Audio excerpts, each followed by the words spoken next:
Punjabi radio USA ਸੁਣ ਰਹੇ ਸਾਰੇ ਹੀ ਮਾਣਯੋਗ ਅਤੇ ਸਤਿਕਾਰਤ ਸਰੋਤਿਆਂ ਨੂੰ ਪੰਜਾਬੀ ਰੇਡੀਓ USA ਦੀ ਟੀਮ ਅਤੇ ਮੇਰੇ ਰਾਜਕਰਮਵੀਰ ਸਿੰਘ ਵੱਲੋਂ ਆਪ ਜੀ ਨੂੰ ਬਹੁਤ ਪਿਆਰ ਸਤਿਕਾਰ ਸਹਿਤ ਦੋਨੋਂ ਹੱਥ ਜੋੜ ਕੇ ਨਿੱਕੀ ਜਿਹੀ ਸਤਿ ਸ੍ਰੀ ਅਕਾਲ।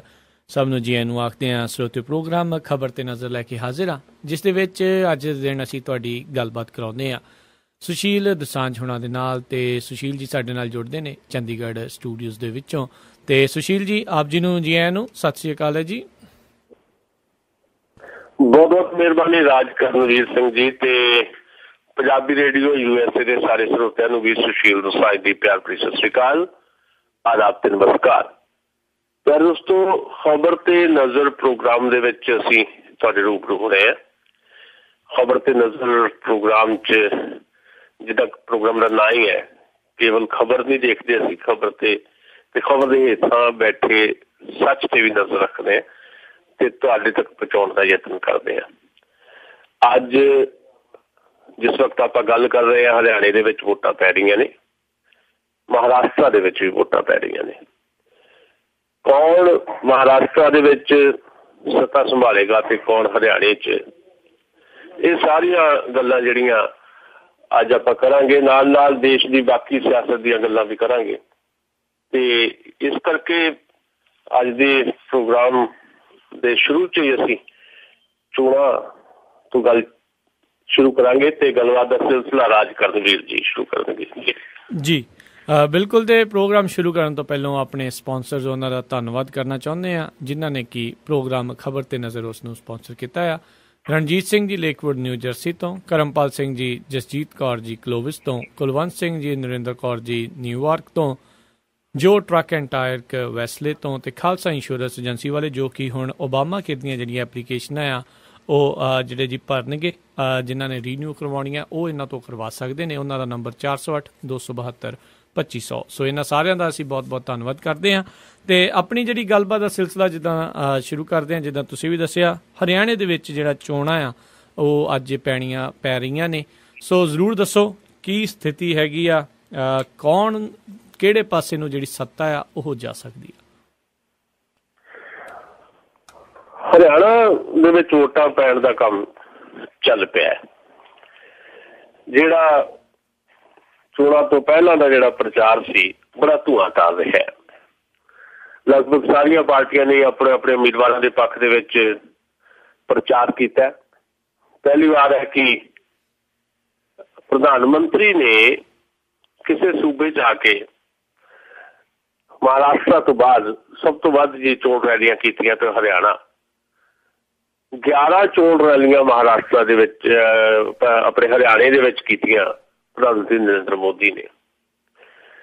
ਬਹੁਤ ਕੁਝ ਜਿਹੜਾ ਇਹਨਾਂ ਚੋਣਾਂ ਦੇ ਵਿੱਚ ਹਰਿਆਣੇ 'ਚ ਪਹਿਲੀ ਵਾਰ ਹੋ ਰਿਹਾ ਹੈ।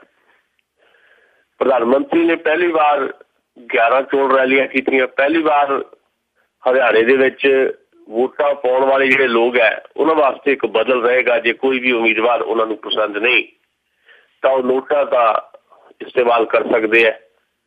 ਉਹਦੇ ਨਾਲ ਰਿਜ਼ਲਟ ਤੇ ਤਾਂ ਕੋਈ ਅਸਰ ਨਹੀਂ ਪਏਗਾ, ਪਰ ਲੋਕਾਂ ਦੀ ਰਾਏ ਜ਼ਰੂਰ ਸਾਹਮਣੇ ਆ ਜਾਏਗੀ। ਕਿੰਨੇ ਲੋਕ ਜਿਹੜੇ ਹੈ ਉਹ ਇਸ ਗੱਲ ਨੂੰ ਸਮਝਦੇ ਹੈ ਕਿ ਚੋਣਾਂ ਦੇ ਵਿੱਚ ਜਿਹੜੇ ਲੋਕ ਖੜੇ ਹੈ ਉਹ ਕਾਬਲ ਹਨ ਜਾਂ ਨਹੀਂ। ਫਿਰ 116 ਮਹਿਲਾ ਉਮੀਦਵਾਰ ਨੇ ਪਹਿਲੀ ਵਾਰ, ਬਹੁਤ ਜ਼ਿਆਦਾ ਇਸਤਰੀ ਉਮੀਦਵਾਰਾਂ ਦੀ ਗਿਣਤੀ ਵਧੀ ਹੈ ਹਰਿਆਣੇ ਦੇ ਵਿੱਚ। 116 ਇਸਤਰੀ ਉਮੀਦਵਾਰ, ਪਿਛਲੀ ਵਾਰ 68 ਸੀ। ਤੇ ਪਹਿਲੀ ਵਾਰ ਹੈ ਕਿ ਭਾਰਤੀ ਜਨਤਾ ਪਾਰਟੀ ਹਰਿਆਣੇ 'ਚ ਇਕੱਲੀ ਚੋਣ ਲੜ ਰਹੀ ਹੈ ਜੀ। ਸੋ ਇਹ ਜਿਹੜੀਆਂ ਧਿਰਾਂ ਦੀ ਚੋਣ ਲੜ ਰਹੀਆਂ, ਜਿਹਦੇ ਵਿੱਚ ਮੁੱਖ ਤੌਰ ਦੇ ਉੱਤੇ 3 ਧਿਰ ਹੈ, ਕਾਂਗਰਸ ਪਾਰਟੀ, ਭਾਰਤੀ ਜਨਤਾ ਪਾਰਟੀ ਤੇ ਚਟਾਲਿਆਂ ਦੀ ਪਾਰਟੀ ਇੰਡੀਅਨ ਨੈਸ਼ਨਲ ਲੋਕ ਦਲ। ਚੌਥੀ ਧਿਰ ਹਰਿਆਣਾ ਜਨਹਿਤ ਕਾਂਗਰਸ ਹੈ, ਜਿਹੜੀ ਭਜਨ ਲਾਲ ਦਾ ਬੇਟਾ ਜਿਹੜਾ ਕੁਲਦੀਪ ਬਿਸ਼ਨੋਈ ਉਹਦੀ ਅਗਵਾਈ 'ਚ ਕੰਮ ਕਰਦੀ ਹੈ। ਸੋ ਇਹਨਾਂ ਚਾਰਾਂ ਧਿਰਾਂ ਵਾਸਤੇ ਇਹਨਾਂ ਵੋਟਾਂ ਦੇ ਆਪੋ ਆਪਣੇ ਮਾਇਨੇ ਨੇ। ਚਾਰਾਂ ਧਿਰਾਂ ਵਾਸਤੇ ਵਕਾਰ ਹੈ। ਕਾਂਗਰਸ ਪਾਰਟੀ ਵਾਸਤੇ ਇਸ ਕਰਕੇ ਵਕਾਰ ਦਾ ਸਵਾਲ ਹੈ ਵੀ ਦੇਸ਼ ਪੱਧਰ ਦੇ ਉੱਤੇ ਕਾਂਗਰਸ ਪਾਰਟੀ ਜਿਹੜੀ ਆ ਬਹੁਤ ਬੁਰੀ ਤਰ੍ਹਾਂ ਹਾਰੀ ਹੈ ਜੀ। ਤੇ ਦੇਸ਼ ਭਰ ਦੇ ਵਿੱਚ ਜਿਹੜੀਆਂ ਲੋਕ ਸਭਾ ਚੋਣਾਂ ਹੋਈਆਂ ਉਹਦੇ 'ਚ ਕਾਂਗਰਸ ਪਾਰਟੀ ਜਿਸ ਕਦਰ ਪਛੜੀ ਹੈ, 127-28 ਸਾਲ ਪੁਰਾਣੀ ਨੈਸ਼ਨਲ ਪਾਰਟੀ ਹੋਵੇ ਤੇ ਭਾਰਤ ਦੇ ਵਿੱਚ ਮੁੱਖ ਵਿਰੋਧੀ ਧਿਰ ਦਾ ਰੁਤਬਾ ਵੀ ਉਹਨੂੰ ਨਾ ਮਿਲੇ, 44 ਸੀਟਾਂ ਤੇ ਸਿਮਟ ਜਾਵੇ, ਉਸ ਕਾਂਗਰਸ ਪਾਰਟੀ ਲਈ ਵਕਾਰ ਦਾ ਸਵਾਲ ਹਰਿਆਣੇ 'ਚ ਲਾਜ਼ਮੀ ਤੌਰ ਤੇ ਬਣਿਆ ਹੋਇਆ, ਕਿਉਂਕਿ ਹਰਿਆਣੇ ਦੇ ਵਿੱਚ ਪਿਛਲੇ 10 ਸਾਲਾਂ ਤੋਂ ਕਾਂਗਰਸ ਪਾਰਟੀ ਭੁਪਿੰਦਰ ਸਿੰਘ ਹੁੱਡਾ ਦੀ ਅਗਵਾਈ ਦੇ ਵਿੱਚ ਹਕੂਮਤ 'ਚ ਹੈ। ਜੇ ਕਾਂਗਰਸ ਪਾਰਟੀ ਨੂੰ ਜਿੰਨੇ ਝਟਕੇ ਲੱਗੇ ਦੇਸ਼ ਪੱਧਰ ਤੇ ਵੀ ਤੇ ਹਰਿਆਣੇ ਦੇ ਵਿੱਚ ਵੀ ਚੋਣਾਂ ਦੇ ਦੌਰਾਨ ਵੀ, ਜਿੱਦਾਂ ਬਾਗੀ ਆਏ ਹੈ 43 ਬਾਗੀ ਜਿਹੜੇ ਆ ਕਾਂਗਰਸ ਤੋਂ ਬਾਗੀ ਹੋ ਕੇ ਵੱਖੋ ਵੱਖਰੇ ਉਮੀਦਵਾਰਾਂ ਦੇ ਤੌਰ ਦੇ ਉੱਤੇ ਮੈਦਾਨ 'ਚ ਹੈ 43, ਜਿਹਦੇ ਵਿੱਚੋਂ 9 ਉਮੀਦਵਾਰ ਤਾਂ ਵੱਖ-ਵੱਖ ਵਿਰੋਧੀ ਪਾਰਟੀਆਂ ਵੱਲੋਂ ਖੜੇ ਹੈ। ਕੋਈ ਬੀਜੇਪੀ ਵੱਲੋਂ ਖੜਾ, ਕੋਈ ਇੰਟਰਨੈਸ਼ਨਲ ਲੋਕ ਦਲ ਵੱਲੋਂ ਖੜਾ ਹੈ, ਕੋਈ ਹਰਿਆਣਾ ਜਨਤਾ ਕਾਂਗਰਸ ਪਾਰਟੀ ਵੱਲੋਂ ਖੜਾ ਹੈ ਜੀ, ਬਾਕੀ ਆਜ਼ਾਦ ਖੜੇ ਹੈ। ਤੁਹਾਨੂੰ ਯਾਦ ਹੋਏਗਾ ਪੰਜਾਬ ਦੇ ਵਿੱਚ ਜਦੋਂ ਕਾਂਗਰਸ ਪਿਛਲੀ ਵਾਰੀ ਇਸ ਉਮੀਦ ਦੇ ਵਿੱਚ ਸੀ ਕਿ ਉਹ ਸਰਕਾਰ ਬਣਾਏਗੀ ਅਕਾਲੀਆਂ ਨੂੰ ਸੱਤਾ ਤੋਂ ਲਾ ਕੇ, ਉਹ ਕਾਂਗਰਸ ਨੂੰ ਸੱਤਾ ਤੋਂ ਜੇ ਦੂਰ ਰੱਖਿਆ ਤਾਂ ਉਹਦਾ ਇੱਕ ਕਾਰਨ ਕਾਂਗਰਸ ਦੇ ਬਾਗੀ ਸੀ। 26 ਕਾਂਗਰਸ ਦੇ ਬਾਗੀ ਪੰਜਾਬ ਦੇ ਵਿੱਚ ਖੜੇ ਸੀ, ਜਿਹਦੇ ਕਰਕੇ ਕੈਪਟਨ ਅਮਰਿੰਦਰ ਸਿੰਘ ਦੇ ਸੁਪਨੇ ਜਿਹੜੇ ਆ ਉਹ ਮਿੱਟੀ ਹੋ ਗਏ। ਕੈਪਟਨ ਅਮਰਿੰਦਰ ਸਿੰਘ ਨੇ ਚੰਡੀਗੜ੍ਹ ਦੇ ਵਿੱਚ ਬਕਾਇਦਾ ਤੰਬੂ ਗੱਡ ਲਏ ਸੀ ਜਿੱਤ ਦਾ ਜਸ਼ਨ ਮਨਾਉਣ ਲਈ, ਤੇ 2 ਵਜੇ ਦੁਪਹਿਰ ਤੋਂ ਬਾਅਦ 2 ਤੰਬੂ ਉੱਥੋਂ ਖਾਲਣੇ ਪਏ ਜੀ, ਕਿਉਂਕਿ ਇੱਕ ਚਮਤਕਾਰ ਵਾਪਰ ਗਿਆ ਸੀ ਪੰਜਾਬ 'ਚ। ਦੂਜੀ ਵਾਰ ਲਗਾਤਾਰ ਸ਼੍ਰੋਮਣੀ ਅਕਾਲੀ ਦਲ ਹਕੂਮਤ 'ਚ ਆ ਗਿਆ ਸੀ, ਜਿਹਦਾ ਪੰਜਾਬ 'ਚ ਕਾਂਗਰਸ ਸਾਰੀ ਬਾਗੀਆਂ ਕਰਕੇ। ਇਹੀ ਖਤਰਾ ਹਰਿਆਣੇ ਦੇ ਵਿੱਚ ਬਾਗੀਆਂ ਕਰਕੇ। ਪੰਜਾਬ 'ਚ 117 ਸੀਟਾਂ ਵਿਧਾਨ ਸਭਾ ਦੀਆਂ 26 ਬਾਗੀਆਂ ਨੇ ਕਾਂਗਰਸ ਨੂੰ ਹਰਾ ਦਿੱਤਾ। ਕਾਂਗਰਸ ਦੇ ਹਾਰਨ ਦੇ ਹੋਰ ਵੀ ਬੜੇ ਕਾਰਨ ਸੀ ਪੰਜਾਬ 'ਚ, ਉਹ ਅਸੀਂ ਚਰਚਾ 'ਚ ਲਿਆ ਚੁੱਕੇ ਹਾਂ ਜਦੋਂ ਚੋਣਾਂ ਹੋ ਰਹੀਆਂ ਸੀ ਜਾਂ ਚੋਣਾਂ ਦੇ ਨਤੀਜੇ ਜਦੋਂ ਆਏ ਜੀ। ਪਰ ਹਰਿਆਣੇ ਦੇ ਵਿੱਚ 90 ਸੀਟਾਂ ਹੈ, 90 ਦੇ ਵਿੱਚੋਂ 43 ਕਾਂਗਰਸ ਦੇ ਬਾਗੀ ਖੜੇ ਹੈ। ਤੁਸੀਂ ਅੰਦਾਜ਼ਾ ਕਰੋ ਕਾਂਗਰਸ ਦੀ ਕੀ ਹਾਲਤ ਹੋਏਗੀ। ਸੋ ਭੁਪਿੰਦਰ ਸਿੰਘ ਹੁੱਡਾ ਸਾਹਮਣੇ ਸਰਕਾਰ ਨੂੰ ਬਚਾਉਣ ਦਾ ਬਹੁਤ ਵੱਡਾ ਸਵਾਲ ਹੈ। 10 ਸਾਲ ਤੋਂ ਭੁਪਿੰਦਰ ਸਿੰਘ ਹੁੱਡਾ ਸਰਕਾਰ 'ਚ ਹਰਿਆਣੇ 'ਚ, ਜੋ ਸਰਕਾਰ ਬਚਾ ਗਏ ਤਾਂ ਪੂਰੇ ਮੁਲਕ ਦੇ ਵਿੱਚ ਇਹਦਾ ਅਸਰ ਲਾਜ਼ਮੀ ਤੌਰ ਤੇ ਪਏਗਾ। ਤੇ ਕੌਮੀ ਪੋਲੀਟਿਕਸ ਦੇ ਵਿੱਚ, ਨੈਸ਼ਨਲ ਪੋਲੀਟਿਕਸ ਦੇ ਵਿੱਚ ਕਾਂਗਰਸ ਪਾਰਟੀ ਜਿਹੜੀ ਹੁਣ ਬੁਰੀ ਤਰ੍ਹਾਂ ਪਛੜੀ ਹੋਈ ਹੈ, ਉਹਦਾ ਕਮਬੈਕ ਇਹਨੂੰ ਕਿਹਾ ਜਾਏਗਾ। ਪਰ ਇਹ ਬੜਾ ਮੁਸ਼ਕਿਲ ਲੱਗਦਾ ਹੈ ਕਿਉਂਕਿ ਜਿੱਦਾਂ ਕਾਂਗਰਸ ਪਾਰਟੀ ਦੇ ਵਿੱਚ ਬਾਗੀ ਖੜੇ ਹੈ, ਜਿੱਦਾਂ ਕਾਂਗਰਸ ਪਾਰਟੀ ਦੀ ਦੇਸ਼ ਪੱਧਰ ਦੇ ਉੱਤੇ ਨਮੋਸ਼ੀ ਵਾਲੀ ਹਾਲਤ ਬਣੀ ਹੋਈ, ਉਹਦੇ 'ਚ ਕਾਂਗਰਸ ਦਾ ਲਗਾਤਾਰ ਤੀਜੀ ਵਾਰ ਹਰਿਆਣੇ 'ਚ ਜਿੱਤਣਾ ਬਹੁਤ ਮੁਸ਼ਕਿਲ ਦਿਖਾਈ ਦੇ ਰਿਹਾ ਜੀ। ਦੂਜੇ ਪਾਸੇ ਭਾਰਤੀ ਜਨਤਾ ਪਾਰਟੀ ਹੈ। ਭਾਰਤੀ ਜਨਤਾ ਪਾਰਟੀ ਦੇ ਨਵੇਂ ਪ੍ਰਧਾਨ ਜਿਹੜੇ ਬਣੇ ਹੈ ਅਮਿਤ ਸ਼ਾਹ, ਉਹਨਾਂ ਨੇ ਪ੍ਰਧਾਨ ਬਣਦੇ ਆ ਜਿੱਦਾਂ ਏਕਲਾ ਚਲੋ ਦੀ ਨੀਤੀ ਅਪਣਾਈ ਹੈ ਵੀ ਇਕੱਲਿਆਂ ਨਹੀਂ ਚੱਲਣਾ ਹੈ। ਉਸ ਤੋਂ ਪਹਿਲਾਂ ਲੋਕ ਸਭਾ ਚੋਣਾਂ ਤੋਂ ਪਹਿਲਾਂ ਬਿਹਾਰ ਦੇ ਵਿੱਚ ਗੱਠਜੋੜ ਟੁੱਟ ਗਿਆ, ਨਿਤੀਸ਼ ਕੁਮਾਰ ਨਾਲੋਂ ਇਕੱਲਿਆਂ ਚੋਣ ਲੜੀ। ਹਾਂ, ਇਹ ਜ਼ਰੂਰ ਹੈ ਕਿ ਬਿਹਾਰ ਦੇ ਵਿੱਚ ਰਾਮ ਵਿਲਾਸ ਪਾਸਵਾਨ ਦਾ ਸਾਥ ਉਹਨਾਂ ਨੂੰ ਮਿਲ ਗਿਆ ਤੇ ਬਿਹਾਰ ਦੇ ਵਿੱਚ ਉਹਦੇ ਨਤੀਜੇ ਵੀ ਬੜੇ ਚੰਗੇ ਆਏ। ਪਰ ਲੋਕ ਸਭਾ ਚੋਣਾਂ ਤੋਂ ਬਾਅਦ ਵੱਖ-ਵੱਖ ਸੂਬਿਆਂ ਦੇ ਵਿੱਚ ਜਿੱਦਾਂ ਬੀਜੇਪੀ ਦੇ ਸਹਿਯੋਗੀ ਜਿਹੜੇ ਉਹਨਾਂ ਤੋਂ ਰੁੱਸੇ ਹੈ। ਹਰਿਆਣੇ ਦੇ ਵਿੱਚ ਜਨਹਿਤ ਕਾਂਗਰਸ ਨਾਲ 15 ਸਾਲ ਪੁਰਾਣਾ ਰਿਸ਼ਤਾ ਟੁੱਟ ਗਿਆ ਜੀ। ਮਹਾਰਾਸ਼ਟਰ ਦੇ ਵਿੱਚ ਸ਼ਿਵ ਸੈਨਾ ਨਾਲ ਪਿਛਲੇ 30 ਸਾਲ ਦਾ ਰਿਸ਼ਤਾ ਟੁੱਟ ਗਿਆ ਤੇ ਪੰਜਾਬ ਦੇ ਵਿੱਚ ਰਿਸ਼ਤੇ ਟੁੱਟਣ ਦੀਆਂ ਗੱਲਾਂ ਹੋ ਰਹੀਆਂ। ਇੱਕੋ ਇੱਕ ਸ਼੍ਰੋਮਣੀ ਅਕਾਲੀ ਦਲ ਐਨਡੀਏ 'ਚ ਰਹਿ ਗਿਆ ਬੀਜੇਪੀ ਦੇ ਨਾਲ, ਹੋਰ ਕੋਈ ਨਹੀਂ। ਸੋ ਬੀਜੇਪੀ ਦਾ ਵੱਡਾ ਸੰਕਟ ਹੈ ਵੀ ਇਕੱਲੇ ਲੜ ਕੇ ਕੀ ਹਰਿਆਣੇ ਦੇ ਵਿੱਚ ਜਿਹੜਾ 60+ ਦਾ ਉਹਦਾ ਇੱਕ ਸੁਪਨਾ ਹੈ ਉਹ ਪੂਰਾ ਕਰ ਪਾਉਂਦੀ ਬੀਜੇਪੀ ਕਿ ਨਹੀਂ। ਸੋ ਇਹ ਵਕਾਰ ਦਾ ਤੇ ਲੱਗਾ ਹੈ, ਅਮਿਤ ਸ਼ਾਹ ਦਾ ਵਕਾਰ ਦਾ ਤੇ ਲੱਗਾ ਹੈ ਉਸ ਪ੍ਰਧਾਨ ਮੰਤਰੀ ਨਰਿੰਦਰ ਮੋਦੀ ਦਾ, ਜਿਹਨੇ 11 ਰੈਲੀਆਂ ਕੀਤੀਆਂ ਹਰਿਆਣੇ 'ਚ ਆ ਕੇ ਜੀ। ਸੋ ਪਹਿਲਾ ਅਸੈਂਬਲੀ ਇਲੈਕਸ਼ਨ ਹੈ ਨਰਿੰਦਰ ਮੋਦੀ ਵਾਸਤੇ ਇਹ ਪ੍ਰਧਾਨ ਮੰਤਰੀ ਬਣਨ ਤੋਂ ਬਾਅਦ। ਜੇ ਸਫਲਤਾ ਮਿਲ ਗਈ ਤਾਂ ਲਾਜ਼ਮੀ ਤੌਰ ਦੇ ਉੱਤੇ ਪੰਜਾਬ ਦੇ ਵਿੱਚ ਵੀ ਉਹਦਾ ਗੱਠਜੋੜ ਤੇ ਅਸਰ ਪਏਗਾ ਤੇ ਪੰਜਾਬ 'ਚ ਵੀ ਇਕੱਲੇ ਤੌਰ ਤੇ 2017 ਦੀਆਂ ਚੋਣਾਂ ਲੜਨ ਦਾ ਐਲਾਨ ਕਰ ਸਕਦੀ ਬੀਜੇਪੀ। ਹੁਣ ਦੇਖਣਾ ਪਏਗਾ ਕਿ ਬੀਜੇਪੀ ਇਕੱਲੀ ਲੜ ਕੇ ਕੀ ਇਹ ਚਮਤਕਾਰ ਕਰ ਸਕਦੀ ਹੈ ਹਰਿਆਣੇ ਦੇ ਵਿੱਚ। ਇਹਦੀ ਸੰਭਾਵਨਾ ਵੀ ਘੱਟ ਲੱਗਦੀ ਹੈ। ਕਾਂਗਰਸ ਦੀ ਸੰਭਾਵਨਾ ਵੀ ਘੱਟ ਹੈ, ਬੀਜੇਪੀ ਦੀ ਸੰਭਾਵਨਾ ਵੀ ਘੱਟ ਹੈ। ਤੀਜੀ ਵੱਡੀ ਤੇ ਰਹਿ ਗਈ ਆ ਚੌਟਾਲਿਆਂ ਦੀ, ਇੰਟਰਨੈਸ਼ਨਲ ਲੋਕ ਦਲ ਜੀ। ਉਹ ਆਪਣੇ ਪਰਿਵਾਰ ਦੀ ਹੋਂਦ ਦੀ ਲੜਾਈ ਲੜ ਰਹੇ ਹੈ। ਓਮ ਪ੍ਰਕਾਸ਼ ਚੌਟਾਲਾ ਜਿਹਨਾਂ ਨੂੰ ਕਿਹਾ ਜਾ ਰਿਹਾ ਹੈ ਕਿ ਉਹ ਮੁੱਖ ਮੰਤਰੀ ਬਣਨਗੇ ਤੇ ਜੇਲ੍ਹ ਤੋਂ ਸਹੁੰ ਚੁੱਕਣਗੇ, ਉਹਦੇ ਸਮੇਤ 3 ਲੀਡਰ ਜਿਹੜੇ ਆ ਜੇਲ੍ਹ 'ਚ ਆ ਘੁਟਾਲਿਆਂ ਦੇ ਦੋਸ਼ਾਂ 'ਚ। ਤੇ ਉਹਦੀ ਇੱਕ ਹਮਦਰਦੀ ਜਿਹੜੀ ਹੈ ਜ਼ਰੂਰ ਹੈ ਹਰਿਆਣੇ ਦੇ ਵਿੱਚ। ਤੇ ਦੂਜਾ ਗੱਲ ਇਹ ਹੈ ਵੀ ਸ਼੍ਰੋਮਣੀ ਅਕਾਲੀ ਦਲ ਉਹਨਾਂ ਦੇ ਨਾਲ ਹੈ, ਜਿਸ ਕਰਕੇ ਚੌਟਾਲਾ ਪਰਿਵਾਰ ਨੂੰ ਇਹ ਲੱਗਦਾ ਹੈ ਕਿ ਉਹ ਵਾਪਸੀ ਕਰ ਸਕਦੇ ਹੈ, ਪਰ ਸਾਡੀ ਨਜ਼ਰ ਦੇ ਵਿੱਚ ਇਹ ਵੀ ਮੁਸ਼ਕਿਲ ਹੈ। ਸੋ ਤਿੰਨ ਜਿਹੜੀਆਂ ਵੱਡੀਆਂ ਧਿਰਾਂ ਆ ਇਹ ਇਕੱਲੇ ਤੌਰ ਦੇ ਉੱਤੇ ਸੱਤਾ ਹਾਸਲ ਕਰ ਲੈਣਗੀਆਂ, ਇਹ ਪੋਸੀਬਲ ਨਹੀਂ ਲੱਗਦਾ।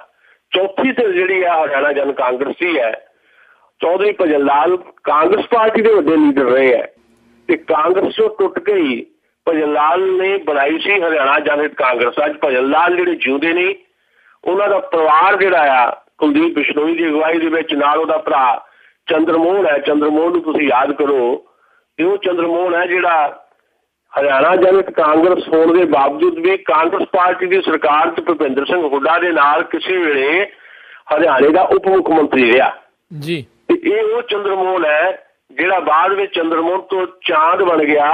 ਅਨੁਰਾਧਾ ਬਾਲੀ ਜਿਹੜੀ ਇਹਦੀ ਇਸਤਰੀ ਔਰਤ ਜਿਹੜੀ ਦੋਸਤ ਸੀ, ਉਹ ਫਿਜ਼ਾ ਬਣ ਗਈ ਤੇ ਦੋਨਾਂ ਦਾ ਪ੍ਰੇਮ ਪ੍ਰਕਰਨ ਜਿਹੜਾ ਆ ਉਹ ਬੜਾ ਚਰਚਾ ਚ ਰਿਹਾ। ਤੇ ਬਾਅਦ ਵਿੱਚ ਫਿਜ਼ਾ ਨੇ ਜਿਹਨੇ ਖੁਦਕੁਸ਼ੀ ਕੀਤੀ ਤੇ ਚੰਦਰਮੋਹਨ ਵਾਪਸ ਆਪਣੇ ਪਰਿਵਾਰ ਕੋਲ ਚਲਾ ਗਿਆ। ਅੱਜ ਉਹ ਚੰਦਰਮੋਹਨ ਆਪ ਚੋਣ ਲੜ ਰਿਹਾ ਹਰਿਆਣਾ ਜਨਹਿਤ ਕਾਂਗਰਸ ਵੱਲੋਂ। ਸੋ ਹਰਿਆਣਾ ਜਨਹਿਤ ਕਾਂਗਰਸ ਦੇ ਦੋਵੇਂ ਭਰਾ ਜਿਹੜੇ ਲੀਡਰ ਹੈ ਇਸ ਵੇਲੇ, ਕੁਲਦੀਪ ਬਿਸ਼ਨੋਈ ਤੇ ਚੰਦਰਮੋਹਨ, ਉਹਨਾਂ ਦੇ ਪਰਿਵਾਰ ਦਾ ਵਕਾਰਦਾਰ ਤੇ ਹੈ, ਪਰ ਉਹ ਸਭ ਤੋਂ ਘੱਟ ਇਸ ਚੋਣਾਂ ਦੇ ਵਿੱਚ ਆਪਣੀ ਕਾਰਗੁਜ਼ਾਰੀ ਕੋਈ ਦਿਖਾ ਸਕਣਗੇ। ਕੁਝ ਸੀਟਾਂ ਲੈ ਸਕਦੇ ਆ, ਬਹੁਤੀਆਂ ਨਹੀਂ ਜੀ। ਸੋ ਅਲਟੀਮੇਟਲੀ ਜੋ ਮੈਂ ਸਮਝਦਾ ਕਿ ਹਰਿਆਣੇ ਦੇ ਵਿੱਚ ਕਿਸੇ ਵੀ ਇੱਕ ਸਿਆਸੀ ਧਿਰ ਨੂੰ ਸਪਸ਼ਟ ਬਹੁਮਤ ਮਿਲਣ ਦੀ ਸੰਭਾਵਨਾ ਨਹੀਂ। ਹੰਗ ਅਸੈਂਬਲੀ ਬਣੇਗੀ ਤੇ ਫਿਰ ਅਸੀਂ ਦੇਖਾਂਗੇ ਕਿ ਹਰਿਆਣੇ ਦੇ ਵਿੱਚ ਕਿਵੇਂ ਜੋੜ ਤੋੜ ਦੀ ਸਿਆਸਤ ਹੁੰਦੀ ਹੈ, ਕਿਵੇਂ ਖਰੀਦੋ ਫਰੋਖਤ ਹੁੰਦੀ ਹੈ ਵਿਧਾਇਕਾਂ ਦੀ। ਇਹ ਦੌਰ ਸ਼ਾਇਦ ਸਾਨੂੰ ਦੇਖਣਾ ਪਏਗਾ 19 ਅਕਤੂਬਰ ਨੂੰ। ਜੀ ਤਾਂ ਇਹ ਸੀਗੀ ਹਰਿਆਣੇ ਦੀ ਜਿਹੜੀਆਂ ਚੋਣਾਂ ਚੱਲ ਰਹੀਆਂ ਉਸ ਦੇ ਉੱਤੇ ਗੱਲਬਾਤ। ਤੇ ਮਹਾਰਾਸ਼ਟਰ ਦੇ ਵਿੱਚ ਵੀ ਜਿਹੜੀਆਂ ਅੱਜ ਚੋਣਾਂ ਆ ਉਹ ਪੈ ਰਹੀਆਂ ਨੇ, ਉਹ ਵੋਟਿੰਗ ਸ਼ੁਰੂ ਆ, ਉਸ ਦੇ ਬਾਰੇ ਵੀ ਦੱਸੋ ਉੱਥੇ ਕੀ ਸਥਿਤੀ ਆ।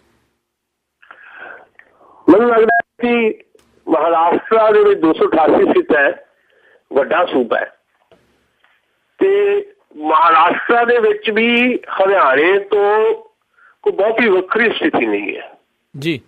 ਮਹਾਰਾਸ਼ਟਰ ਦੇ ਵਿੱਚ ਸਗੋਂ ਦੋ ਬਹੁਤ ਵੱਡੇ ਗੱਠਜੋੜ ਜਿਹੜੇ ਸੀ, ਜਿਹੜੇ ਬਾਰੋ ਵਾਰੀ ਸੱਤਾ ਚ ਵੀ ਆਉਂਦੇ ਰਹੇ, ਉਹ ਦੋਵੇਂ ਗੱਠਜੋੜ ਟੁੱਟ ਗਏ।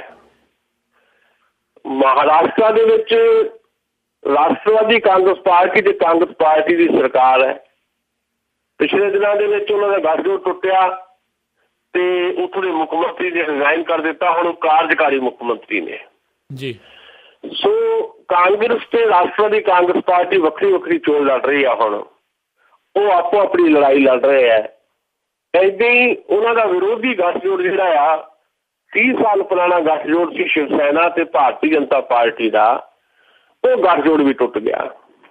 ਉਸ ਗੱਠਜੋੜ ਦੇ ਟੁੱਟਣ ਤੋਂ ਬਾਅਦ ਜਿੰਨੀ ਕੁੜੱਤਣ ਵਧੀ ਹੈ ਬੀਜੇਪੀ ਤੇ ਸ਼ਿਵ ਸੈਨਾ ਚ, ਭਾਵੇਂ ਪ੍ਰਧਾਨ ਮੰਤਰੀ ਨਰਿੰਦਰ ਮੋਦੀ ਨੇ 38 ਰੈਲੀਆਂ ਕੀਤੀਆਂ ਉੱਥੇ ਜੀ ਮਹਾਰਾਸ਼ਟਰ ਦੇ ਵਿੱਚ, ਸਾਰਾ ਕੁਝ ਝੋਕ ਦਿੱਤਾ, ਪਰ ਉਹਨਾਂ ਨੇ ਬਾਲਾ ਸਾਹਿਬ ਠਾਕਰੇ ਦੇ ਖਿਲਾਫ ਹਾਲੇ ਤੱਕ ਇੱਕ ਲਫ਼ਜ਼ ਨਹੀਂ ਬੋਲਿਆ। ਪਰ ਸ਼ਿਵ ਸੈਨਾ ਜਿਹੜੀ ਹੈ ਬਹੁਤ ਜ਼ਿਆਦਾ ਹਮਲਾਵਰ ਹੈ ਬੀਜੇਪੀ ਤੇ ਦੋਵੇਂ ਗੱਠਜੋੜ ਜਦੋਂ ਟੁੱਟ ਗਏ, ਇਕੱਲੇ ਲੜ ਰਹੇ ਹੈ, ਤਾਂ ਉਹ ਮਹਾਰਾਸ਼ਟਰ ਨਵ-ਨਿਰਮਾਣ ਸੈਨਾ ਜਿਹਦਾ ਲੀਡਰ ਰਾਜ ਠਾਕਰੇ ਆ, ਜਿਹੜਾ ਬਾਲਾ ਸਾਹਿਬ ਠਾਕਰੇ ਦਾ ਭਤੀਜਾ ਹੈ, ਜਿਹਨੇ ਵੱਖਰੀ ਸ਼ਿਵ ਸੈਨਾ ਤੋਂ ਆਪਣੀ ਬਣਾ ਲਈ ਸੀ ਮਹਾਰਾਸ਼ਟਰ ਨਵ-ਨਿਰਮਾਣ ਸੈਨਾ, ਉਹਨੂੰ ਦੋਹਾਂ ਦੇ ਗੱਠਜੋੜ ਟੁੱਟਣ ਤੋਂ ਬਾਅਦ ਇੱਕ ਸੰਜੀਵਨੀ ਜ਼ਰੂਰ ਮਿਲੀ ਹੈ, ਪਰ ਉਹ ਕੋਈ ਬਹੁਤ ਵੱਡੀ ਤਾਕਤ ਬਣ ਕੇ ਉੱਭਰੇਗਾ ਰਾਜ ਠਾਕਰੇ ਮਹਾਰਾਸ਼ਟਰ 'ਚ, ਇਹ ਵੀ ਨਹੀਂ ਲੱਗਦਾ। ਸੋ ਇੱਥੇ ਵੀ ਜਿਹੜੇ 5 ਕੋਨੇ ਮੁਕਾਬਲਿਆਂ ਦੇ ਵਿੱਚ ਮੁੱਖ ਮੁਕਾਬਲਾ ਬੀਜੇਪੀ, ਸ਼ਿਵ ਸੈਨਾ, ਕਾਂਗਰਸ ਤੇ ਰਾਸ਼ਟਰਵਾਦੀ ਕਾਂਗਰਸ ਪਾਰਟੀ ਦਾ। ਤੇ ਇਹ ਕਿਉਂਕਿ 5 ਕੋਨੇ ਮੁਕਾਬਲੇ ਆ ਤੇ ਇਹਨਾਂ ਮੁਕਾਬਲਿਆਂ ਦੇ ਬਾਅਦ ਵੀ ਜਦੋਂ ਨਤੀਜੇ ਹੋਣਗੇ ਤੇ ਅਸੀਂ ਸਮਝਦੇ ਹਾਂ ਜਿੱਦਾਂ ਦੀ ਹੰਗ ਅਸੈਂਬਲੀ ਹਰਿਆਣੇ 'ਚ ਅਸੀਂ ਦੇਖ ਰਹੇ ਹਾਂ ਬਣਦੀ, ਏਦਾਂ ਦੀ ਹੰਗ ਅਸੈਂਬਲੀ ਹੀ ਮਹਾਰਾਸ਼ਟਰ 'ਚ ਹੋਏਗੀ। ਸੋ ਮਹਾਰਾਸ਼ਟਰ ਦੇ ਵਿੱਚ ਵੀ ਇੱਕ ਧਿਰ ਕੋਈ ਸਪਸ਼ਟ ਬਹੁਮਤ ਲੈ ਜਾਏਗੀ। ਉਹ ਹੁਣ ਲੱਗਦਾ ਨਹੀਂ ਵੋਟਿੰਗ ਪਰਸੈਂਟੇਜ ਜਿਹੜੇ ਹੈ ਉਹ ਤੈਅ ਕਰਨਗੇ ਕਿ ਕਿਹੜੀ ਧਿਰ ਨੂੰ ਜ਼ਿਆਦਾ ਵੋਟ ਪੈਂਦੀ ਹੈ ਤੇ ਕਿਹੜੀ ਧਿਰ ਜ਼ਿਆਦਾ ਸੀਟਾਂ ਲੈ ਕੇ ਜਾਂਦੀ ਹੈ ਜੀ। ਬਰਾਬਰ ਦਾ ਮੁਕਾਬਲਾ 4 ਪਾਰਟੀਆਂ 'ਚ, ਤੇ ਇਸ ਕਰਕੇ ਕਿਸੇ ਇੱਕ ਨੂੰ ਸਪਸ਼ਟ ਬਹੁਮਤ ਮਿਲਦਾ ਦਿਖਾਈ ਨਹੀਂ ਦੇ ਰਿਹਾ। ਉੱਥੇ ਵੀ ਹਰਿਆਣੇ ਵਾਂਗ ਹੀ ਸੱਤਾ ਦੇ ਜਿਹੜੇ ਪਾਵੇ ਆ ਉਹਨਾਂ ਨੂੰ ਫੜਨ ਵਾਸਤੇ ਸਾਰੀਆਂ ਧਿਰਾਂ ਇੱਕ ਦੂਜੇ ਦੇ ਲੋਕਾਂ ਨੂੰ ਖਰੀਦਣ ਦੇ ਆਹਰ ਵਿੱਚ ਜੁਟਣਗੀਆਂ। ਸੋ ਭਾਰਤੀ ਰਾਜਨੀਤੀ ਦਾ ਸਿਰੇ ਦਾ ਨਿਘਾਰ ਅਸੀਂ ਦੇਖਾਂਗੇ ਇਹਦਾ ਨਤੀਜਿਆਂ ਤੋਂ ਬਾਅਦ ਹਰਿਆਣੇ 'ਚ ਵੀ ਤੇ ਮਹਾਰਾਸ਼ਟਰ ਦੇ ਵਿੱਚ ਵੀ। ਜੀ ਜੀ ਬਿਲਕੁਲ, ਜਿੱਦਾਂ ਤੁਸੀਂ ਕਿਹਾ ਵੀ ਸਿਰੇ ਦਾ ਨਿਗਾਰ ਜਿਹੜਾ ਉਹ ਚੱਲ ਰਿਹਾ ਆ। ਤੇ ਗੱਲ ਜਿਹੜੀ ਆਪਾਂ ਮਹਾਰਾਸ਼ਟਰ ਦੇ ਉੱਤੇ ਹੀ ਜਿਹੜੀ ਕਰ ਰਹੇ ਨੇ, ਸ਼ਿਵ ਸੈਨਾ ਤੇ ਭਾਜਪਾ ਦੇ ਜਿਹੜੇ ਗੱਠਜੋੜ ਆ ਉਸ ਨੂੰ ਲੈ ਕੇ ਪਿਛਲੇ ਦਿਨਾਂ 'ਚ ਇਹਨਾਂ ਨੇ ਆਪਸ ਦੇ ਵਿੱਚ ਜਿਹੜਾ ਰਿਸ਼ਤਾ ਉਹ ਤੋੜ ਰਿਹਾ। ਤੇ ਸ਼ਿਵ ਸੈਨਾ ਹੁਣ ਜਿਹੜੇ ਉਹਨਾਂ ਨੇ ਕਾਫੀ ਹਮਲਾਵਰ ਰੁਖ ਇੱਕ ਹਿਸਾਬ ਦੇ ਨਾਲ ਬੀਜੇਪੀ ਦੇ ਖਿਲਾਫ ਅਪਣਾਇਆ ਹੋਇਆ ਆ, ਜਿਸ ਦੇ ਵਿੱਚ ਉਹ ਬੀਜੇਪੀ ਨੂੰ ਦੁਸ਼ਮਣ ਨੰਬਰ 1 ਦੱਸ ਰਹੀ ਆ, ਜਦ ਕਿ ਕਿਤੇ ਨਾ ਕਿਤੇ ਇਹਨਾਂ ਦੋਨਾਂ ਹੀ ਪਾਰਟੀਆਂ ਦੀ ਵਿਚਾਰਧਾਰਾ ਇੱਕ ਜਗ੍ਹਾ ਤੇ ਜਾ ਕੇ ਪਿੱਛੇ ਮਿਲਦੀ ਹੈ। ਦੇਖੋ, ਜਿਹੜੀ ਤਕਲੀਫ ਹੈ ਬਹੁਤੀ ਉਧਵ ਠਾਕਰੇ ਨੂੰ ਉਹ ਇਹ ਹੈ ਵੀ ਸੱਤਾ ਬੜੀ ਆਸਾਨੀ ਦੇ ਨਾਲ ਸ਼ਿਵ ਸੈਨਾ ਤੇ ਭਾਰਤੀ ਜਨਤਾ ਪਾਰਟੀ ਦੇ ਕੋਲ ਸਾਂਝੇ ਤੌਰ ਤੇ ਜੇ ਚੋਣ ਲੜਦੇ ਤਾਂ ਉਹ ਆ ਸਕਦੀ ਸੀ ਤੇ ਉਧਵ ਠਾਕਰੇ ਆਪਣੇ ਆਪ ਨੂੰ ਮਹਾਰਾਸ਼ਟਰ ਦਾ ਅਗਲਾ ਮੁੱਖ ਮੰਤਰੀ ਸਮਝਣ ਲੱਗ ਪਏ ਸੀ ਜੀ। ਹੁਣ ਉਹ ਸੁਪਨਾ ਗਿਆ ਟੁੱਟ ਤੇ ਨਰਿੰਦਰ ਮੋਦੀ ਨੇ ਜਿੱਦਾਂ ਤੁਹਾਨੂੰ ਦੱਸਿਆ ਕਿ 38 ਰੈਲੀਆਂ ਕੀਤੀਆਂ ਮਹਾਰਾਸ਼ਟਰ, ਜਿਹਦੇ ਤੋਂ ਸ਼ਿਵ ਸੈਨਾ ਬੁਖਲਾ ਗਈ ਹੈ। ਸ਼ਿਵ ਸੈਨਾ ਦਾ ਜਿਹੜਾ ਮੁੱਖ ਪੱਤਰ ਹੈ, ਜਿਹਨੂੰ ਅਖਬਾਰ ਆਪਾਂ ਕਹਿੰਦੇ ਸਾਹਮਣਾ ਉਹਦਾ ਨਾਂ ਆ ਜੀ, ਉਹਦੇ 'ਚ ਹੁਣ ਨਰਿੰਦਰ ਮੋਦੀ ਤੇ ਨਿੱਜੀ ਤੌਰ ਦੇ ਉੱਤੇ ਹਮਲੇ ਕੀਤੇ ਗਏ ਆ, ਬਕਾਇਦਾ ਐਡੀਟੋਰੀਅਲ ਦੇ ਵਿੱਚ ਜੀ। ਸਾਹਮਣਾ ਦਾ ਐਡੀਟੋਰੀਅਲ ਉਧਵ ਠਾਕਰੇ ਲਿਖਦੇ ਆ ਤੇ ਇਸ ਐਡੀਟੋਰੀਅਲ ਦੇ ਵਿੱਚ ਉਹਨਾਂ ਨੇ ਭਾਰਤੀ ਜਨਤਾ ਪਾਰਟੀ ਨੂੰ ਹੁਣ ਦੁਸ਼ਮਣ ਨੰਬਰ 1 ਦੱਸਿਆ। ਯਾਨੀ 30 ਸਾਲ ਦਾ ਰਿਸ਼ਤਾ ਨਿਭਾਉਣ ਵਾਲੇ ਇੱਕ ਦੂਜੇ ਨੂੰ ਸਿਰੇ ਦਾ ਦੁਸ਼ਮਣ ਮੰਨ ਰਹੇ ਆ। ਬੀਜੇਪੀ ਨੂੰ ਦੁਸ਼ਮਣ ਨੰਬਰ 1 ਦੱਸਿਆ ਸਾਹਮਣਾ ਦੇ ਐਡੀਟੋਰੀਅਲ ਦੇ ਵਿੱਚ, ਜਿਹਦੇ 'ਚ ਇਹ ਗੱਲ ਕਹੀ ਕਿ ਕਾਂਗਰਸ ਪਾਰਟੀ ਤੇ ਰਾਸ਼ਟਰਵਾਦੀ ਕਾਂਗਰਸ ਪਾਰਟੀ ਦਾ ਮਰੇ ਹੋਏ ਸੱਪ ਹੈ। ਜੇ ਕੋਈ ਇਸ ਚੋਣ ਮੈਦਾਨ 'ਚ ਉਹਨਾਂ ਦਾ ਦੁਸ਼ਮਣ ਹੈ ਤਾਂ ਉਹ ਭਾਰਤੀ ਜਨਤਾ ਪਾਰਟੀ ਹੈ। ਜੀ ਜੀ, ਉਹ ਭਾਰਤੀ ਜਨਤਾ ਪਾਰਟੀ ਜਿਹਨੇ ਸੱਤਾ ਦੇ ਲੋਭ ਦੇ ਵਿੱਚ 30 ਸਾਲ ਪੁਰਾਣਾ ਗੱਠਜੋੜ ਤੋੜ ਦਿੱਤਾ। ਸੱਤਾ ਦੇ ਲੋਭ ਦੇ ਵਿੱਚ ਭਾਰਤੀ ਜਨਤਾ ਪਾਰਟੀ ਰੁੜ ਗਈ ਹੈ ਤੇ ਬੀਜੇਪੀ ਨੂੰ ਹਰਾਉਣ ਲਈ ਸ਼ਿਵ ਸੈਨਾ ਆਪਣਾ ਪੂਰਾ ਤਾਣ ਲਾਏਗੀ। ਇਹ ਕਿਹਾ ਗਿਆ ਸੰਪਾਦਕੀ, ਜਾਣੀ ਕੱਲ ਦੇ ਗੂੜੇ ਮਿੱਤਰ ਜਿਨ੍ਹਾਂ ਦੇ ਲਗਭਗ ਵਿਚਾਰ ਵੀ ਇੱਕੋ ਜਿਹੇ ਆ, ਹਿੰਦੂਤਵ ਦੀ ਰਾਜਨੀਤੀ ਵਾਲੇ ਲੋਕ ਆ ਇਹ, ਉਹ ਅੱਜ ਸਿਰੇ ਦੇ ਇੱਕ ਦੂਜੇ ਦੇ ਦੁਸ਼ਮਣ ਹੋ ਗਏ ਆ। ਹਕੂਮਤ ਕਿੱਦਾਂ ਮਿੱਤਰਤਾ ਨੂੰ ਦੁਸ਼ਮਣੀ 'ਚ ਬਦਲਦੀ ਹੈ, ਕਿੱਦਾਂ ਰਿਸ਼ਤਿਆਂ ਨੂੰ ਬਹੁਤ ਦੂਰ ਕਰ ਦਿੰਦੀ ਹੈ, ਇਹ ਸਭ ਤੋਂ ਵੱਡੀ ਮਿਸਾਲ ਅਸੀਂ ਮਹਾਰਾਸ਼ਟਰ ਦੇ ਵਿੱਚ ਇਸ ਵੇਲੇ ਦੇਖ ਸਕਦੇ ਹਾਂ। ਕੱਲ ਨੂੰ ਚੋਣ ਨਤੀਜੇ ਤੋਂ ਬਾਅਦ ਇਹ ਜਿਹੜੇ ਇੱਕ ਦੂਜੇ ਨੂੰ ਦੁਸ਼ਮਣ ਨੰਬਰ 1 ਕਹਿ ਰਹੇ ਆ, ਫੇਰ ਕਦੋਂ ਜੱਥੀਆਂ ਪਾ ਲੈਣ ਇਹ ਕੁਝ ਨਹੀਂ ਕਿਹਾ ਜਾ ਸਕਦਾ। ਜਿੱਦਾਂ ਮੈਂ ਸ਼ੁਰੂ 'ਚ ਕਿਹਾ ਵੀ ਮਹਾਰਾਸ਼ਟਰ ਤੇ ਹਰਿਆਣੇ 'ਚ ਸਿਰੇ ਦਾ ਨਿਘਾਰ ਅਸੀਂ ਭਾਰਤੀ ਸਿਆਸਤ ਦਾ ਦੇਖਣ ਵਾਲੇ ਆ ਜੀ। ਉਹ ਸਿਰੇ ਦਾ ਨਿਘਾਰ ਕਿਸ ਰੂਪ ਦੇ ਸਾਡੇ ਸਾਹਮਣੇ ਆਏਗਾ, ਉਹ ਮਹਾਰਾਸ਼ਟਰ ਦੇ ਚੋਣ ਨਤੀਜਿਆਂ ਤੋਂ ਬਾਅਦ ਸਾਨੂੰ ਪਤਾ ਲੱਗੇਗਾ ਜੀ। ਜੀ, ਤੇ ਅਗਲੀ ਜਿਹੜੀ ਆਪਾਂ ਗੱਲ ਹੁਣ ਰੁੱਖ ਕਰਦੇ ਹਾਂ ਗੱਲ ਦਾ ਹਰਿਆਣੇ ਦੇ ਵੱਲ ਇੱਕ ਵਾਰੀ ਫੇਰ। ਹਰਿਆਣੇ ਦੇ ਵਿੱਚ ਜਿੱਦਾਂ ਅੱਜ ਚੋਣਾਂ ਪੈ ਰਹੀਆਂ ਆ, ਵੋਟਾਂ ਪੈ ਰਹੀਆਂ ਆ, ਜਿੱਥੇ ਕਿ ਜਿਹੜਾ ਸਿਰਸੇ ਵਾਲਾ ਸਾਧ ਸੀ ਪਹਿਲਾਂ ਉਹਨਾਂ ਨੇ ਆਖਿਆ ਵੀ ਉਹ ਬੀਜੇਪੀ ਦੀ ਭਾਜਪਾ ਦੀ ਹਮਾਇਤ ਕਰਨਗੇ, ਫਿਰ ਉਹਨਾਂ ਨੇ ਉਤੋਂ ਜਿਹੜੀ ਗੱਲ ਬਦਲੀ, ਕਿਹਾ ਬੀਜੇਪੀ ਦੀ ਜਿਹੜੀ ਸਮਰਥਨ ਆ ਉਹ ਨਹੀਂ ਕਰਦੇ, ਜਿਹੜਾ ਕੋਈ ਚੰਗਾ ਉਮੀਦਵਾਰ ਆ ਉਹਦੇ ਹਿਸਾਬ ਨਾਲ ਵੋਟ ਪਾਓ। ਤੇ ਇੱਕ ਵਾਰੀ ਫਿਰ ਉਹਨਾਂ ਨੇ ਮੁੜ ਕੇ ਉੱਥੋਂ ਫਿਰ ਬਦਲਿਆ ਤੇ ਕਿਹਾ ਵੀ ਭਾਜਪਾ ਦਾ ਉਹ ਪੂਰਾ ਸਮਰਥਨ ਕਰਦੇ ਆ। ਇਸ ਸਿਰਸੇ ਵਾਲੇ ਦਾ ਜਿਹੜਾ ਚੋਣ ਸਿਆਸਤ ਦੇ ਵਿੱਚ ਇਹ ਦਖਲ ਆ, ਇਸ ਨੂੰ ਕਿਸ ਤਰੀਕੇ ਨਾਲ ਦੇਖਦੇ ਹੋ? ਇੱਕ ਤਾਂ ਇਹ ਹੈ ਕਿ ਦੇਸ਼ ਪੱਧਰ ਦੇ ਉੱਤੇ, ਖਾਸ ਤੌਰ ਦੇ ਉੱਤੇ ਨਾਰਥ ਇੰਡੀਆ ਦੇ ਵਿੱਚ ਡੇਰਿਆਂ ਦਾ ਬਹੁਤ ਵੱਡਾ ਦਖਲ ਹੈ ਭਾਰਤੀ ਪੋਲਿਟਿਕਸ ਦੇ ਵਿੱਚ ਜੀ। ਡੇਰੇ ਜਿਹੜੇ ਆ, ਇਹਨਾਂ ਦਾ ਜਿਸ ਤਰ੍ਹਾਂ ਪੋਲਿਟਿਕਸ ਦੇ ਵਿੱਚ ਦਖਲ ਵਧਿਆ ਤੇ ਦਖਲ ਵਧਾਉਣ ਦੇ ਵਿੱਚ ਜ਼ਿੰਮੇਵਾਰ ਕੌਣ ਹੈ, ਜੇ ਪਹਿਲਾਂ ਇਹ ਤੈਅ ਕਰਨਾ ਹੋਵੇ ਤਾਂ ਮੇਰੀ ਨਜ਼ਰ ਦੇ ਵਿੱਚ ਭਾਰਤੀ ਸਿਆਸਤਦਾਨ ਹੀ ਡੇਰਿਆਂ ਦਾ ਭਾਰਤ ਦੀ ਰਾਜਨੀਤੀ ਵਿੱਚ ਦਖਲ ਵਧਾਉਣ ਲਈ ਸਿੱਧੇ ਤੌਰ ਤੇ ਜ਼ਿੰਮੇਵਾਰ ਹੈ। ਜੀ ਜੀ, ਡੇਰਾ ਸੱਚਾ ਸੌਦਾ ਜਿਹਨੂੰ ਕਹਿੰਦੇ ਆ, ਉੱਥੇ ਹਰ ਪਾਰਟੀ ਦੇ ਲੋਕ ਪਹੁੰਚਦੇ ਆ। ਪੰਜਾਬ ਦੀਆਂ ਚੋਣਾਂ ਤੇ ਵੀ ਅਸਰਅੰਦਾਜ਼ ਹੁੰਦਾ। ਪੰਜਾਬ ਦੇ ਵਿੱਚ ਇਸ ਡੇਰੇ ਦੇ ਨਾਲ ਜਿਸ ਤਰ੍ਹਾਂ ਦਾ ਵਿਵਾਦ ਰਿਹਾ, ਉਹ ਅਸੀਂ ਸਾਰੇ ਚੰਗੀ ਤਰ੍ਹਾਂ ਜਾਣਦੇ ਆ। ਉਹਦੇ ਬਾਵਜੂਦ ਸਰ ਪ੍ਰਕਾਸ਼ ਸਿੰਘ ਬਾਦਲ ਤੋਂ ਲੈ ਕੇ ਕੈਪਟਨ ਅਮਰਿੰਦਰ ਸਿੰਘ ਤੇ ਮਨਪ੍ਰੀਤ ਬਾਦਲ ਤੱਕ ਇਸ ਡੇਰੇ ਦੇ ਸਾਧ ਗੁਰਮੀਤ ਰਾਮ ਰਹੀਮ ਦੇ ਚਰਨਾਂ 'ਚ ਜਾ ਕੇ ਬਹਿੰਦੇ ਰਹੇ ਆ।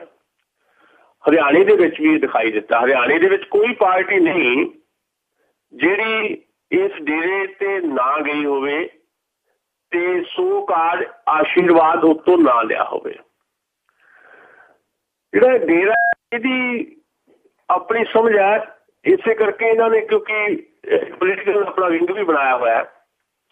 ਪਹਿਲਾਂ ਇਹ ਕੋਸ਼ਿਸ਼ ਕਰਦੇ ਰਹੇ ਆ, ਇੱਕ ਧਿਰ ਦੀ ਵੀ ਮਦਦ ਕਰ ਰਹੇ, ਹਰਿਆਣੇ ਦੇ ਵਿੱਚ ਕਾਂਗਰਸ ਵੀ ਮਦਦ ਕਰਦੇ ਰਹੇ ਆ ਖੁੱਲ੍ਹੇਆਮ। ਪਰ ਆਮ ਤੌਰ ਦੇ ਉੱਤੇ ਕੀ ਕਰਦੇ ਰਹੇ ਆ ਕਿ ਵੱਖ-ਵੱਖ ਹਲਕਿਆਂ ਦੇ ਵਿੱਚ ਜਿਹੜੇ ਲੋਕ ਲੜ ਰਹੇ ਆ, ਉੱਥੋਂ ਫਿਰ ਥੱਲੇ ਆਪਣੇ ਪੋਲੀਟੀਕਲ ਵਿੰਗ ਦੇ ਜਿਹੜੇ ਇਹਨਾਂ ਦੇ ਯੂਨਿਟਸ ਆ ਥੱਲੇ ਵਾਲੇ, ਉਹਨਾਂ ਤੋਂ ਰਾਏ ਲੈਂਦੇ ਆ ਕਿ ਕਿਹੜਾ ਉਮੀਦਵਾਰ ਚੰਗਾ ਤੇ ਉਹਨੂੰ ਫਿਰ ਵੋਟਾਂ ਲਈ ਕਹਿੰਦੇ ਆ। ਪਰ ਹਰਿਆਣੇ ਦੇ ਵਿੱਚ 4 ਦਿਨ ਪਹਿਲਾਂ ਅਸੀਂ ਖਬਰ ਵੀ ਸਾਂਝੀ ਕੀਤੀ ਸੀ ਆਪਣੇ ਸਰੋਤਿਆਂ ਨਾਲ। ਉਹਨਾਂ ਨੇ ਪੋਲੀਟੀਕਲ ਵਿੰਗ ਨੇ ਇਹ ਫੈਸਲਾ ਕਰ ਦਿੱਤਾ ਕਿ ਐਤਕਾਂ ਭਾਰਤੀ ਜਨਤਾ ਪਾਰਟੀ ਨੂੰ ਇੱਕ ਵੱਡੀ ਵੋਟ ਪਾਉਣੀ ਹੈ। ਤੇ ਉਸ ਤੋਂ ਬਾਅਦ ਜਦੋਂ ਚਰਚਾ ਆ ਗਈ, ਫਿਰ ਭੁਪਿੰਦਰ ਸਿੰਘ ਹੁੱਡਾ ਤੋਂ ਲੈ ਕੇ ਬਾਕੀ ਵਿਰੋਧੀਆਂ ਨੇ ਵੀ ਗੁਰਮੀਤ ਰਾਮ ਰਹੀਮ ਨਾਲ ਮੁਲਾਕਾਤਾਂ ਕੀਤੀਆਂ। ਤਾਂ ਗੁਰਮੀਤ ਰਾਮ ਰਹੀਮ ਦਾ ਕੱਲ੍ਹ ਇਹ ਬਿਆਨ ਆ ਗਿਆ ਕਿ ਅਸੀਂ 100% ਕਿਸੇ ਨੂੰ ਵੀ ਉਮੀਦ ਦੇਣ ਦੀ ਗੱਲ ਨਹੀਂ ਕਹੀ ਜੀ। ਡੇਰੇ ਨੇ 100% ਬੀਜੇਪੀ ਨੂੰ ਉਮੀਦ ਦੀ ਗੱਲ ਨਹੀਂ ਕਹੀ। ਇਹ ਗੁਰਮੀਤ ਰਾਮ ਰਹੀਮ ਨੇ ਖੁਦ ਕਿਹਾ, ਵੀਡੀਓ ਉਹਦੀ ਮੌਜੂਦ ਹੈ। ਪਰ ਅੱਜ ਉਹਨਾਂ ਦੇ ਪੋਲੀਟੀਕਲ ਵਿੰਗ ਵੱਲੋਂ ਫਿਰ ਸਟੇਟਮੈਂਟ ਆ ਗਈ ਵੀ ਅਸੀਂ ਬੀਜੇਪੀ ਨੂੰ ਉਮੀਦ ਕਰ ਰਹੇ, ਇਸ ਕਰਕੇ ਕਿ ਉਹਨਾਂ ਨੇ ਨਰਿੰਦਰ ਮੋਦੀ ਨੇ ਭਾਰਤ ਦੇ ਵਿੱਚ ਸਵੱਛ ਭਾਰਤ ਦੀ ਜਿਹੜੀ ਮੁਹਿੰਮ ਚਲਾਈ ਹੈ, ਅਸੀਂ ਉਹਦੇ ਪੈਰੋਕਾਰ ਆ ਤੇ ਮੁਹਿੰਮ ਸ਼ੁਰੂ ਅਸੀਂ ਕੀਤੀ ਸੀ, ਸਾਡੀ ਮੁਹਿੰਮ ਨੂੰ ਅਡਾਪਟ ਕੀਤਾ ਨਰਿੰਦਰ ਮੋਦੀ ਨੇ, ਇਸ ਕਰਕੇ ਅਸੀਂ ਉਮੀਦ ਕਰ ਰਹੇ ਹਾਂ। ਹੁਣ ਇਹਦੇ ਤੇ ਕੀ ਇਸ ਮਸਲੇ ਦੇ ਉੱਤੇ ਡੇਰੇ ਦੇ ਅੰਦਰ ਵੀ ਕੋਈ ਵਾਦ ਵਿਵਾਦ ਚੱਲ ਰਿਹਾ, ਇਹ ਤਾਂ ਹਾਲੇ ਸਾਡੇ ਸਾਹਮਣੇ ਨਹੀਂ। ਪਰ ਆਪਣੇ ਆਪ 'ਚ ਹੈਰਾਨੀ ਪ੍ਰਗਟ ਕਰਨ ਵਾਲੀ ਗੱਲ ਹੈ ਵੀ ਡੇਰੇ ਦਾ ਮੁਖੀ ਤਾਂ ਇਹ ਕਹਿੰਦਾ ਕਿ 100% ਕਿਸੇ ਨੂੰ ਉਮੀਦ ਨਹੀਂ, ਪੋਲੀਟੀਕਲ ਵਿੰਗ ਇਹ ਕਹਿੰਦਾ ਕਿ ਅਸੀਂ ਬੀਜੇਪੀ ਦੀ ਉਮੀਦ ਕਰ ਰਹੇ ਹਾਂ ਜੀ। ਅਸਲ 'ਚ ਡੇਰਾ ਦੋਨਾਂ ਹੱਥਾਂ 'ਚ ਲੱਡੂ ਰੱਖਣਾ ਚਾਹੁੰਦਾ ਹੈ। ਓਵਰਆਲ ਜੇ ਭਾਰਤ ਦੀ ਗੱਲ ਕਰਨੀ ਹੋਵੇ ਤਾਂ ਮੈਂ ਇੱਕ ਨਵੀਂ ਗੱਲ ਵੀ ਕਰਨੀ ਚਾਹੁੰਦਾ ਜੀ ਵੀ ਅਸਲ ਦੇ ਵਿੱਚ ਜਿੰਨੇ ਵੀ ਡੇਰੇ ਪੰਜਾਬ ਦੇ ਵਿੱਚ ਹੈ ਜਾਂ ਉੱਤਰੀ ਭਾਰਤ ਦੇ ਵਿੱਚ ਹੈ, ਉਹ ਡੇਰੇ ਆਉਣ ਵਾਲੇ ਸਮੇਂ ਦੇ ਵਿੱਚ ਉਹਨਾਂ ਦੀ ਵਿਚਾਰਕ ਤੌਰ ਦੇ ਉੱਤੇ ਜਿਹੜੀ ਆ ਪੁਸ਼ਟ ਪਲਾਈ ਜੇ ਕਿਸੇ ਨੇ ਕਰਨੀ ਹੈ ਤਾਂ ਉਹ RSS ਨੇ ਕਰਨੀ ਹੈ ਜੀ। ਕਿਉਂਕਿ ਡੇਰਿਆਂ ਦੇ ਵਿਵਾਦ ਜਿਹੜੇ ਚੱਲਦੇ ਰਹਿੰਦੇ ਆ ਉਹ ਆਪਣੀ ਥਾਂ ਦੇ ਉੱਤੇ, ਪਰ ਡੇਰਿਆਂ ਦੀ ਮਾਨਸਿਕਤਾ ਇਹ ਹੈ ਵੀ ਇਹ ਭਾਂਪ ਲੈਂਦੇ ਆ ਕਿ ਹਕੂਮਤ ਕਿਹੜੀ ਆਉਣ ਵਾਲੀ ਹੈ ਜਾਂ ਜਿਹੜੀ ਹਕੂਮਤ ਹੁੰਦੀ ਹੈ ਇਹ ਉਹਦੇ ਨਾਲ ਰਹਿੰਦੇ ਆ। ਪੰਜਾਬ ਦੇ ਵਿੱਚ ਬਹੁਤੇ ਡੇਰੇ ਜਿਹੜੇ ਆ, ਤੁਸੀਂ ਥੋੜਾ ਨੀਂਹ ਜਿਹੜਾ ਦੇਖੋ ਤੇ ਉਹ ਬਾਦਲਾਂ ਦੇ ਨਾਲ ਰਹੇ ਆ ਪਿਛਲੇ ਲੰਮੇ ਸਮੇਂ ਤੋਂ ਜੀ। ਪਰ ਜਦੋਂ ਕਾਂਗਰਸ ਦੀ ਸਰਕਾਰ ਰਹੀ ਹੈ ਤਾਂ ਉਹ ਡੇਰੇ ਕਾਂਗਰਸ ਵੱਲ ਸ਼ਿਫਟ ਹੁੰਦੇ ਰਹੇ ਆ, ਕਿਉਂਕਿ ਡੇਰਿਆਂ ਦੇ ਰਾਹੀਂ ਬਹੁਤ ਸਾਰੇ ਚੰਗੇ ਕੰਮ ਵੀ ਹੁੰਦੇ ਆ। ਅਸੀਂ ਨੁਕਤਾਚੀਨੀ ਨਹੀਂ ਕਰਦੇ, ਜਿੱਦਾਂ ਕੁਦਰਤੀ ਆਫਤਾਂ ਆ ਜਾਂਦੀਆਂ, ਡੇਰੇ ਜਿਹੜੇ ਆ ਉੱਥੇ ਜਾ ਕੇ ਮਦਦ ਕਰਦੇ ਆ। ਜਿੱਦਾਂ ਜੰਮੂ ਕਸ਼ਮੀਰ 'ਚ ਹੁਣ ਕੀਤੀ ਹੈ, ਜਾਂ ਕਿਤੇ ਵੀ ਕੋਈ ਏਦਾਂ ਦੀ ਘਟਨਾ ਹੁੰਦੀ ਆ, ਭਾਵੇਂ ਪੈਸਾ ਢੇਲਾ ਜਿਹੜਾ ਡੇਰਿਆਂ ਦੇ ਪ੍ਰੇਮੀ ਇਕੱਠਾ ਕਰਦੇ ਜਿਹੜੀ ਲੋਕਾਂ ਦੇ ਇਹ 'ਚ ਜਾਂਦਾ, ਪਰ ਡੇਰੇ ਇਸ ਮਾਮਲੇ 'ਚ ਥੋੜਾ ਬਹੁਤ ਇੱਕ ਮਨੁੱਖਤਾ ਦੀ ਸੇਵਾ ਦੇ ਐਂਗਲ ਤੋਂ ਉਹਨਾਂ ਦਾ ਆਪਣਾ ਮਾਰਕੀਟਿੰਗ ਦਾ ਤਰੀਕਾ ਹੀ ਆ ਭਾਵੇਂ, ਤਾਂ ਉਹ ਕੰਮ ਕਰਦੇ ਆ। ਪਰ ਡੇਰਿਆਂ ਦੇ ਅੰਦਰ ਬਹੁਤ ਸਾਰੇ ਕੁਕਰਮ ਵੀ ਹੁੰਦੇ ਆ। ਉਹ ਜਿਹੜੇ ਕੁਕਰਮ ਹੁੰਦੇ ਡੇਰਿਆਂ ਦੇ ਵਿੱਚ, ਉਹਦੇ ਤੇ ਪਰਦਾ ਪਾਉਣ ਵਾਸਤੇ ਹਕੂਮਤ ਦੀ ਛਤਰੀ ਚਾਹੀਦੀ ਹੁੰਦੀ ਹੈ। ਉਹ ਹਕੂਮਤ ਦੀ ਛਤਰੀ ਜਿਹਦੇ ਕੋਲ ਹਕੂਮਤ ਉੱਥੋਂ ਲੈਣੀ ਹੈ। ਹੁਣ ਦੇਸ਼ ਦੇ ਵਿੱਚ ਜਿਹੜੀ ਆ ਭਾਰਤੀ ਜਨਤਾ ਪਾਰਟੀ ਦਾ ਰਾਜ ਹੈ ਤੇ ਇਹ CBI ਦੇ ਜਿਹੜੇ ਕੇਸ ਕੂਸ ਚੱਲਦੇ ਇਹਨਾਂ ਡੇਰੇਦਾਰਾਂ ਦੇ ਖਿਲਾਫ, ਉਹਦੇ 'ਚ ਨਿਰਮਾਈ ਵਰਤਾਉਣਾ ਚਾਹੁੰਦੇ ਆ। ਉਹਦੇ ਲਈ ਬੀਜੇਪੀ ਨੂੰ ਜਿਹੜਾ ਆ ਉਹ ਹਮਾਇਤ ਦੇਣ ਦੇ ਯਾਨੀ ਨੇੜੇ ਆ ਜਾਂ ਉੱਪਰਲੀ ਦੇ ਦਿੱਤੀ ਆ। ਬਾਅਦ ਵਿੱਚ ਗੁਰਮੀਤ ਰਾਮ ਰਹੀਮ ਨੇ ਆਪਣੇ ਆਪ ਨੂੰ ਥੋੜਾ ਕਰਨ ਦੀ ਕੋਸ਼ਿਸ਼ ਕੀਤੀ ਵੀ ਕੱਲ ਨੂੰ ਜੇ ਹਰਿਆਣੇ ਦੇ ਵਿੱਚ ਹੀ ਕੋਈ ਚਮਤਕਾਰ ਹੋ ਜਾਵੇ, ਕਾਂਗਰਸ ਵੀ ਮੁੜ ਆਵੇ ਤਾਂ ਕਾਂਗਰਸ ਦਾ ਵੀ ਡਾਇਲੋਗ ਬਣਿਆ ਰਹੇ ਜੀ, ਤਾਂ ਜੋ ਹਕੂਮਤ ਦੀ ਜਿਹੜੀ ਖਤਰੀ ਲੈਣੀ ਹੈ ਉਹ ਬਚੀ ਰਹੇ ਸੂਬੇ ਦੇ ਵਿੱਚ। ਓਵਰਆਲ ਜਿਹੜੀ ਮੈਂ ਗੱਲ ਕਹਿਣੀ ਚਾਹੁੰਦਾ ਉਹ ਇਹ ਹੈ ਵੀ RSS ਜਿਹੜੀ ਹੈ, ਜਿਹੜੀ ਪੋਲੀਟੀਕਲੀ ਆਕਸੀਜਨ ਮੁਹੱਈਆ ਕਰਵਾਉਂਦੀ ਹੈ ਭਾਰਤੀ ਜਨਤਾ ਪਾਰਟੀ ਨੂੰ, ਜਿਹੜੀ ਆਪਣੇ ਆਪ ਨੂੰ ਕਲਚਰਲ ਆਰਗੇਨਾਈਜੇਸ਼ਨ ਕਹਾਉਂਦੀ ਹੈ, ਸਮਾਜਿਕ ਕਦਰਾਂ ਕੀਮਤਾਂ ਨੂੰ ਪ੍ਰਣਾਈ ਆਰਗੇਨਾਈਜੇਸ਼ਨ ਕਹਾਉਂਦੀ ਹੈ, ਅਸਲ 'ਚ ਹਿੰਦੂਤਵ ਦੀ ਰਾਜਨੀਤੀ ਕਰਨ ਵਾਲੀ ਜਿਹੜੀ ਸੰਸਥਾ ਹੈ। ਤੇ ਦੇਸ਼ ਦਾ ਸਭ ਤੋਂ ਵੱਡਾ ਕੋਈ ਡੇਰਾ ਜੋ ਵੀ ਹੈ ਤੇ ਮੈਂ ਸਮਝਦਾ ਉਹ ਡੇਰਾ RSS ਹੈ। RSS ਵੀ ਆਪਣੇ ਆਪ 'ਚ ਇੱਕ ਡੇਰਾ ਹੈ ਜੀ। ਡੇਰੇ ਦੀ ਕੁੱਖ ਦੇ ਵਿੱਚੋਂ ਹੀ ਦੇਸ਼ ਦੀ ਸਰਕਾਰ ਨਿਕਲੀ ਹੈ ਨਰਿੰਦਰ ਮੋਦੀ ਦੀ ਅਗਵਾਈ ਦੇ ਵਿੱਚ, ਤੇ ਉਹ RSS ਦੀਆਂ ਜਿੱਦਾਂ ਸਰਗਰਮੀਆਂ ਵੱਧ ਰਹੀ ਹੈ ਪੰਜਾਬ ਦੇ ਵਿੱਚ ਵੀ, ਤੇ ਉਹ ਤੋਂ ਲੱਗਦਾ ਹੈ ਕਿ ਜਿਹੜੇ ਇਹ ਡੇਰੇ ਹੈ ਉਹਨਾਂ ਡੇਰਿਆਂ ਤੇ ਟੇਕ ਰੱਖੀ RSS ਨੇ। ਇਸੇ ਕਰਕੇ RSS ਦੇ ਬਹੁਤ ਸਾਰੇ ਲੋਕ ਪੰਜਾਬ ਦੇ ਦੌਰੇ ਕਰ ਰਹੇ ਆ, ਹਰਿਆਣੇ ਦੇ ਦੌਰੇ ਕਰ ਰਹੇ ਆ। ਸੋ ਆਉਣ ਵਾਲੇ ਦਿਨਾਂ ਦੇ ਵਿੱਚ ਬੜੀ ਖਤਰਨਾਕ ਕਿਸਮ ਦੀ ਜਿਹੜੀ ਸਿਚੁਏਸ਼ਨ ਸਾਡੇ ਸਾਹਮਣੇ ਹੋਣੀ ਹੈ ਵੀ RSS ਨਾਂ ਦਾ ਇੱਕ ਵੱਡਾ ਜਿਹੜਾ ਡੇਰਾ ਜਿਹੜਾ ਇੱਕ ਹਿੰਦੂਤਵ ਦੀ ਰਾਜਨੀਤੀ ਨੂੰ ਪ੍ਰਮੋਟ ਕਰ ਰਿਹਾ ਹੈ, ਉਹ ਡੇਰਾ ਛੋਟੇ ਡੇਰਿਆਂ ਨੂੰ ਆਪਣੇ ਕਲਾਵੇ ਚ ਲੈਣ ਦੀ ਕੋਸ਼ਿਸ਼ ਕਰੇਗਾ। ਖਾਸ ਤੌਰ ਤੇ ਪੰਜਾਬ ਦੇ ਵਿੱਚ ਹਰਿਆਣੇ ਦੀਆਂ ਚੋਣਾਂ ਤੋਂ ਬਾਅਦ ਤੁਸੀਂ ਦੇਖੋਗੇ ਵੀ ਪੰਜਾਬ 'ਚ ਜੇ ਕੱਲ੍ਹ ਨੂੰ BJP ਇਕੱਲੇ ਚੱਲਦੀ ਹੈ ਤਾਂ ਉਹਦੀ ਟੇਕ ਡੇਰਿਆਂ ਦੀ ਰਹੇਗੀ ਤੇ ਪੰਜਾਬ ਦੇ ਡੇਰਿਆਂ ਨੂੰ ਵੀ BJP RSS ਰਾਹੀਂ ਆਪਣੇ ਨਾਲ ਜੋੜਨ ਦੀ ਜਿਹੜੀ ਕੋਸ਼ਿਸ਼ ਕਰੇਗੀ। ਹਰਿਆਣੇ 'ਚ ਵੀ ਇਹੀ ਕੁਝ ਹੋਇਆ ਜੀ। ਜੀ ਜੀ ਤਾਂ ਬਿਲਕੁਲ ਜਿਹੜੀਆਂ ਸਰੋਤਿਓ ਪ੍ਰੋਗਰਾਮ ਸੁਣ ਰਹੇ ਆ ਤੁਸੀਂ ਖਬਰ ਤੇ ਨਜ਼ਰ ਪੰਜਾਬੀ ਰੇਡੀਓ USA ਦੇ ਉੱਤੇ, ਤੇ ਗੱਲਬਾਤ ਜਿਹੜੀ ਆਪਣੀ ਚੱਲ ਰਹੀ ਆ ਜੋ ਇਸ ਟਾਈਮ ਸਿਆਸੀ ਮਾਹੌਲ ਆ, ਜਿਹੜੀਆਂ ਖਬਰਾਂ ਆ ਉਹਨਾਂ ਦੇ ਉੱਤੇ ਜੀ। ਤੇ ਆਪਣੀ ਜਿਹੜੀ ਅਗਲੀ ਗੱਲ ਸੁਸ਼ੀਲ ਜੀ ਰਹੇਗੀ ਭਾਜਪਾ ਤੇ ਅਕਾਲੀ ਦਲ ਦੇ ਜਿਹੜੇ ਗੱਠਜੋੜ ਆ ਉਸ ਨੂੰ ਲੈ ਕੇ, ਕਿਉਂਕਿ ਅੱਜ ਹਰਿਆਣੇ ਦੇ ਵਿੱਚ ਵੋਟਾਂ ਡੱਬਿਆਂ 'ਚ ਬੰਦ ਹੋ ਜਾਣੀਆਂ, ਮਸ਼ੀਨਾਂ 'ਚ ਬੰਦ ਹੋ ਜਾਣੀਆਂ, ਤੇ ਜਿਹੜਾ ਇਹ ਟਕਰਾਵ ਆ ਜਿਹੜੇ ਨਵਜੋਤ ਸਿੱਧੂ ਆ ਲਗਾਤਾਰ ਅਟੈਕ ਕਰ ਰਹੇ ਆ ਸ਼੍ਰੋਮਣੀ ਅਕਾਲੀ ਦਲ ਦੇ ਉੱਤੇ, ਉਹਦਾ ਜਿਹੜਾ ਕੀ ਅਸਰ ਆ ਉਹ ਆਪਾਂ ਦੇਖ ਸਕਦੇ ਆ, ਕਿਉਂਕਿ ਇਹ ਵੀ ਜਿਹੜੀਆਂ ਹੁਣ ਖਬਰਾਂ ਆ ਗਈਆਂ ਆ ਵੀ ਨਵਜੋਤ ਸਿੱਧੂ ਦੀ ਜਿਹੜੀ ਸਿਕਿਉਰਿਟੀ ਆ ਉਹ ਪੰਜਾਬ ਸਰਕਾਰ ਨੇ ਵਾਪਸ ਲੈ ਲਈ ਆ। ਤਾਂ ਮੈਂ ਸਮਝਦਾ ਕਿ ਦੋ ਘਟਨਾਵਾਂ ਨੇ ਜਿਹਦੇ ਤੋਂ ਪੰਜਾਬ ਸਰਕਾਰ ਦੀ ਜਿਹੜੀ ਕਾਰਗੁਜ਼ਾਰੀ ਹੈ ਜਾਂ ਸ਼੍ਰੋਮਣੀ ਅਕਾਲੀ ਦਲ ਜਿਹੜੀ ਹੈ ਉਹਦਾ ਡਰ ਵਿੱਚੋਂ ਦਿਖਾਈ ਦਿੰਦਾ। ਪਹਿਲਾਂ ਤਾਂ ਸੰਤ ਦਾਦੂਵਾਲ ਨੂੰ ਜਿੱਦਾਂ ਉਹਦੇ ਪੁਰਾਣੇ ਕੇਸ ਖੋਲ ਕੇ ਗ੍ਰਿਫਤਾਰ ਕਰਵਾਇਆ ਗਿਆ ਤੇ ਅੱਜ ਉਹਦੀ ਰਿਹਾਈ ਹੋਈ ਹੈ ਤੇ ਅੱਜ ਉਹਨੇ ਰਿਹਾ ਹੋਣ ਤੋਂ ਤੁਰੰਤ ਬਾਅਦ ਇਹ ਗੱਲ ਕਹੀ ਹੈ ਕਿ ਪੰਜਾਬ ਦੇ ਵਿੱਚ ਹੀ ਸਿੱਖ ਸੁਰੱਖਿਅਤ ਨਹੀਂ ਤੇ ਬਾਦਲ ਸਾਹਿਬ ਕਰਕੇ ਹੈ। ਇਹ ਸੰਤ ਦਾਦੂਵਾਲ ਦਾ ਕਹਿਣਾ। ਹੁਣ ਇਹਦੇ ਵਿੱਚ ਸਵਾਲ ਇਹ ਪੈਦਾ ਹੁੰਦਾ ਹੈ ਕਿ ਦਾਦੂਵਾਲ ਨੂੰ ਗ੍ਰਿਫਤਾਰ ਕਰਕੇ ਹਾਸਲ ਕੀ ਕੀਤਾ। ਸਗੋਂ ਨੁਕਸਾਨ ਇਹ ਹੁੰਦਾ ਹੈ ਕਿ ਇੱਕ ਸਰਕਾਰ ਜਿਹੜੀ ਹੈ ਜਦੋਂ ਏਦਾਂ ਦਾ ਕੰਮ ਕਰਦੀ ਹੈ ਤੇ ਜਿਸ ਬੰਦੇ ਦੇ ਖਿਲਾਫ ਉਹ ਕਰਦੀ ਹੈ ਤੇ ਉਹਦੇ ਨਾਲ ਹਮਦਰਦੀਆਂ ਲੋਕਾਂ ਦੀਆਂ ਜੁੜ ਜਾਂਦੀਆਂ।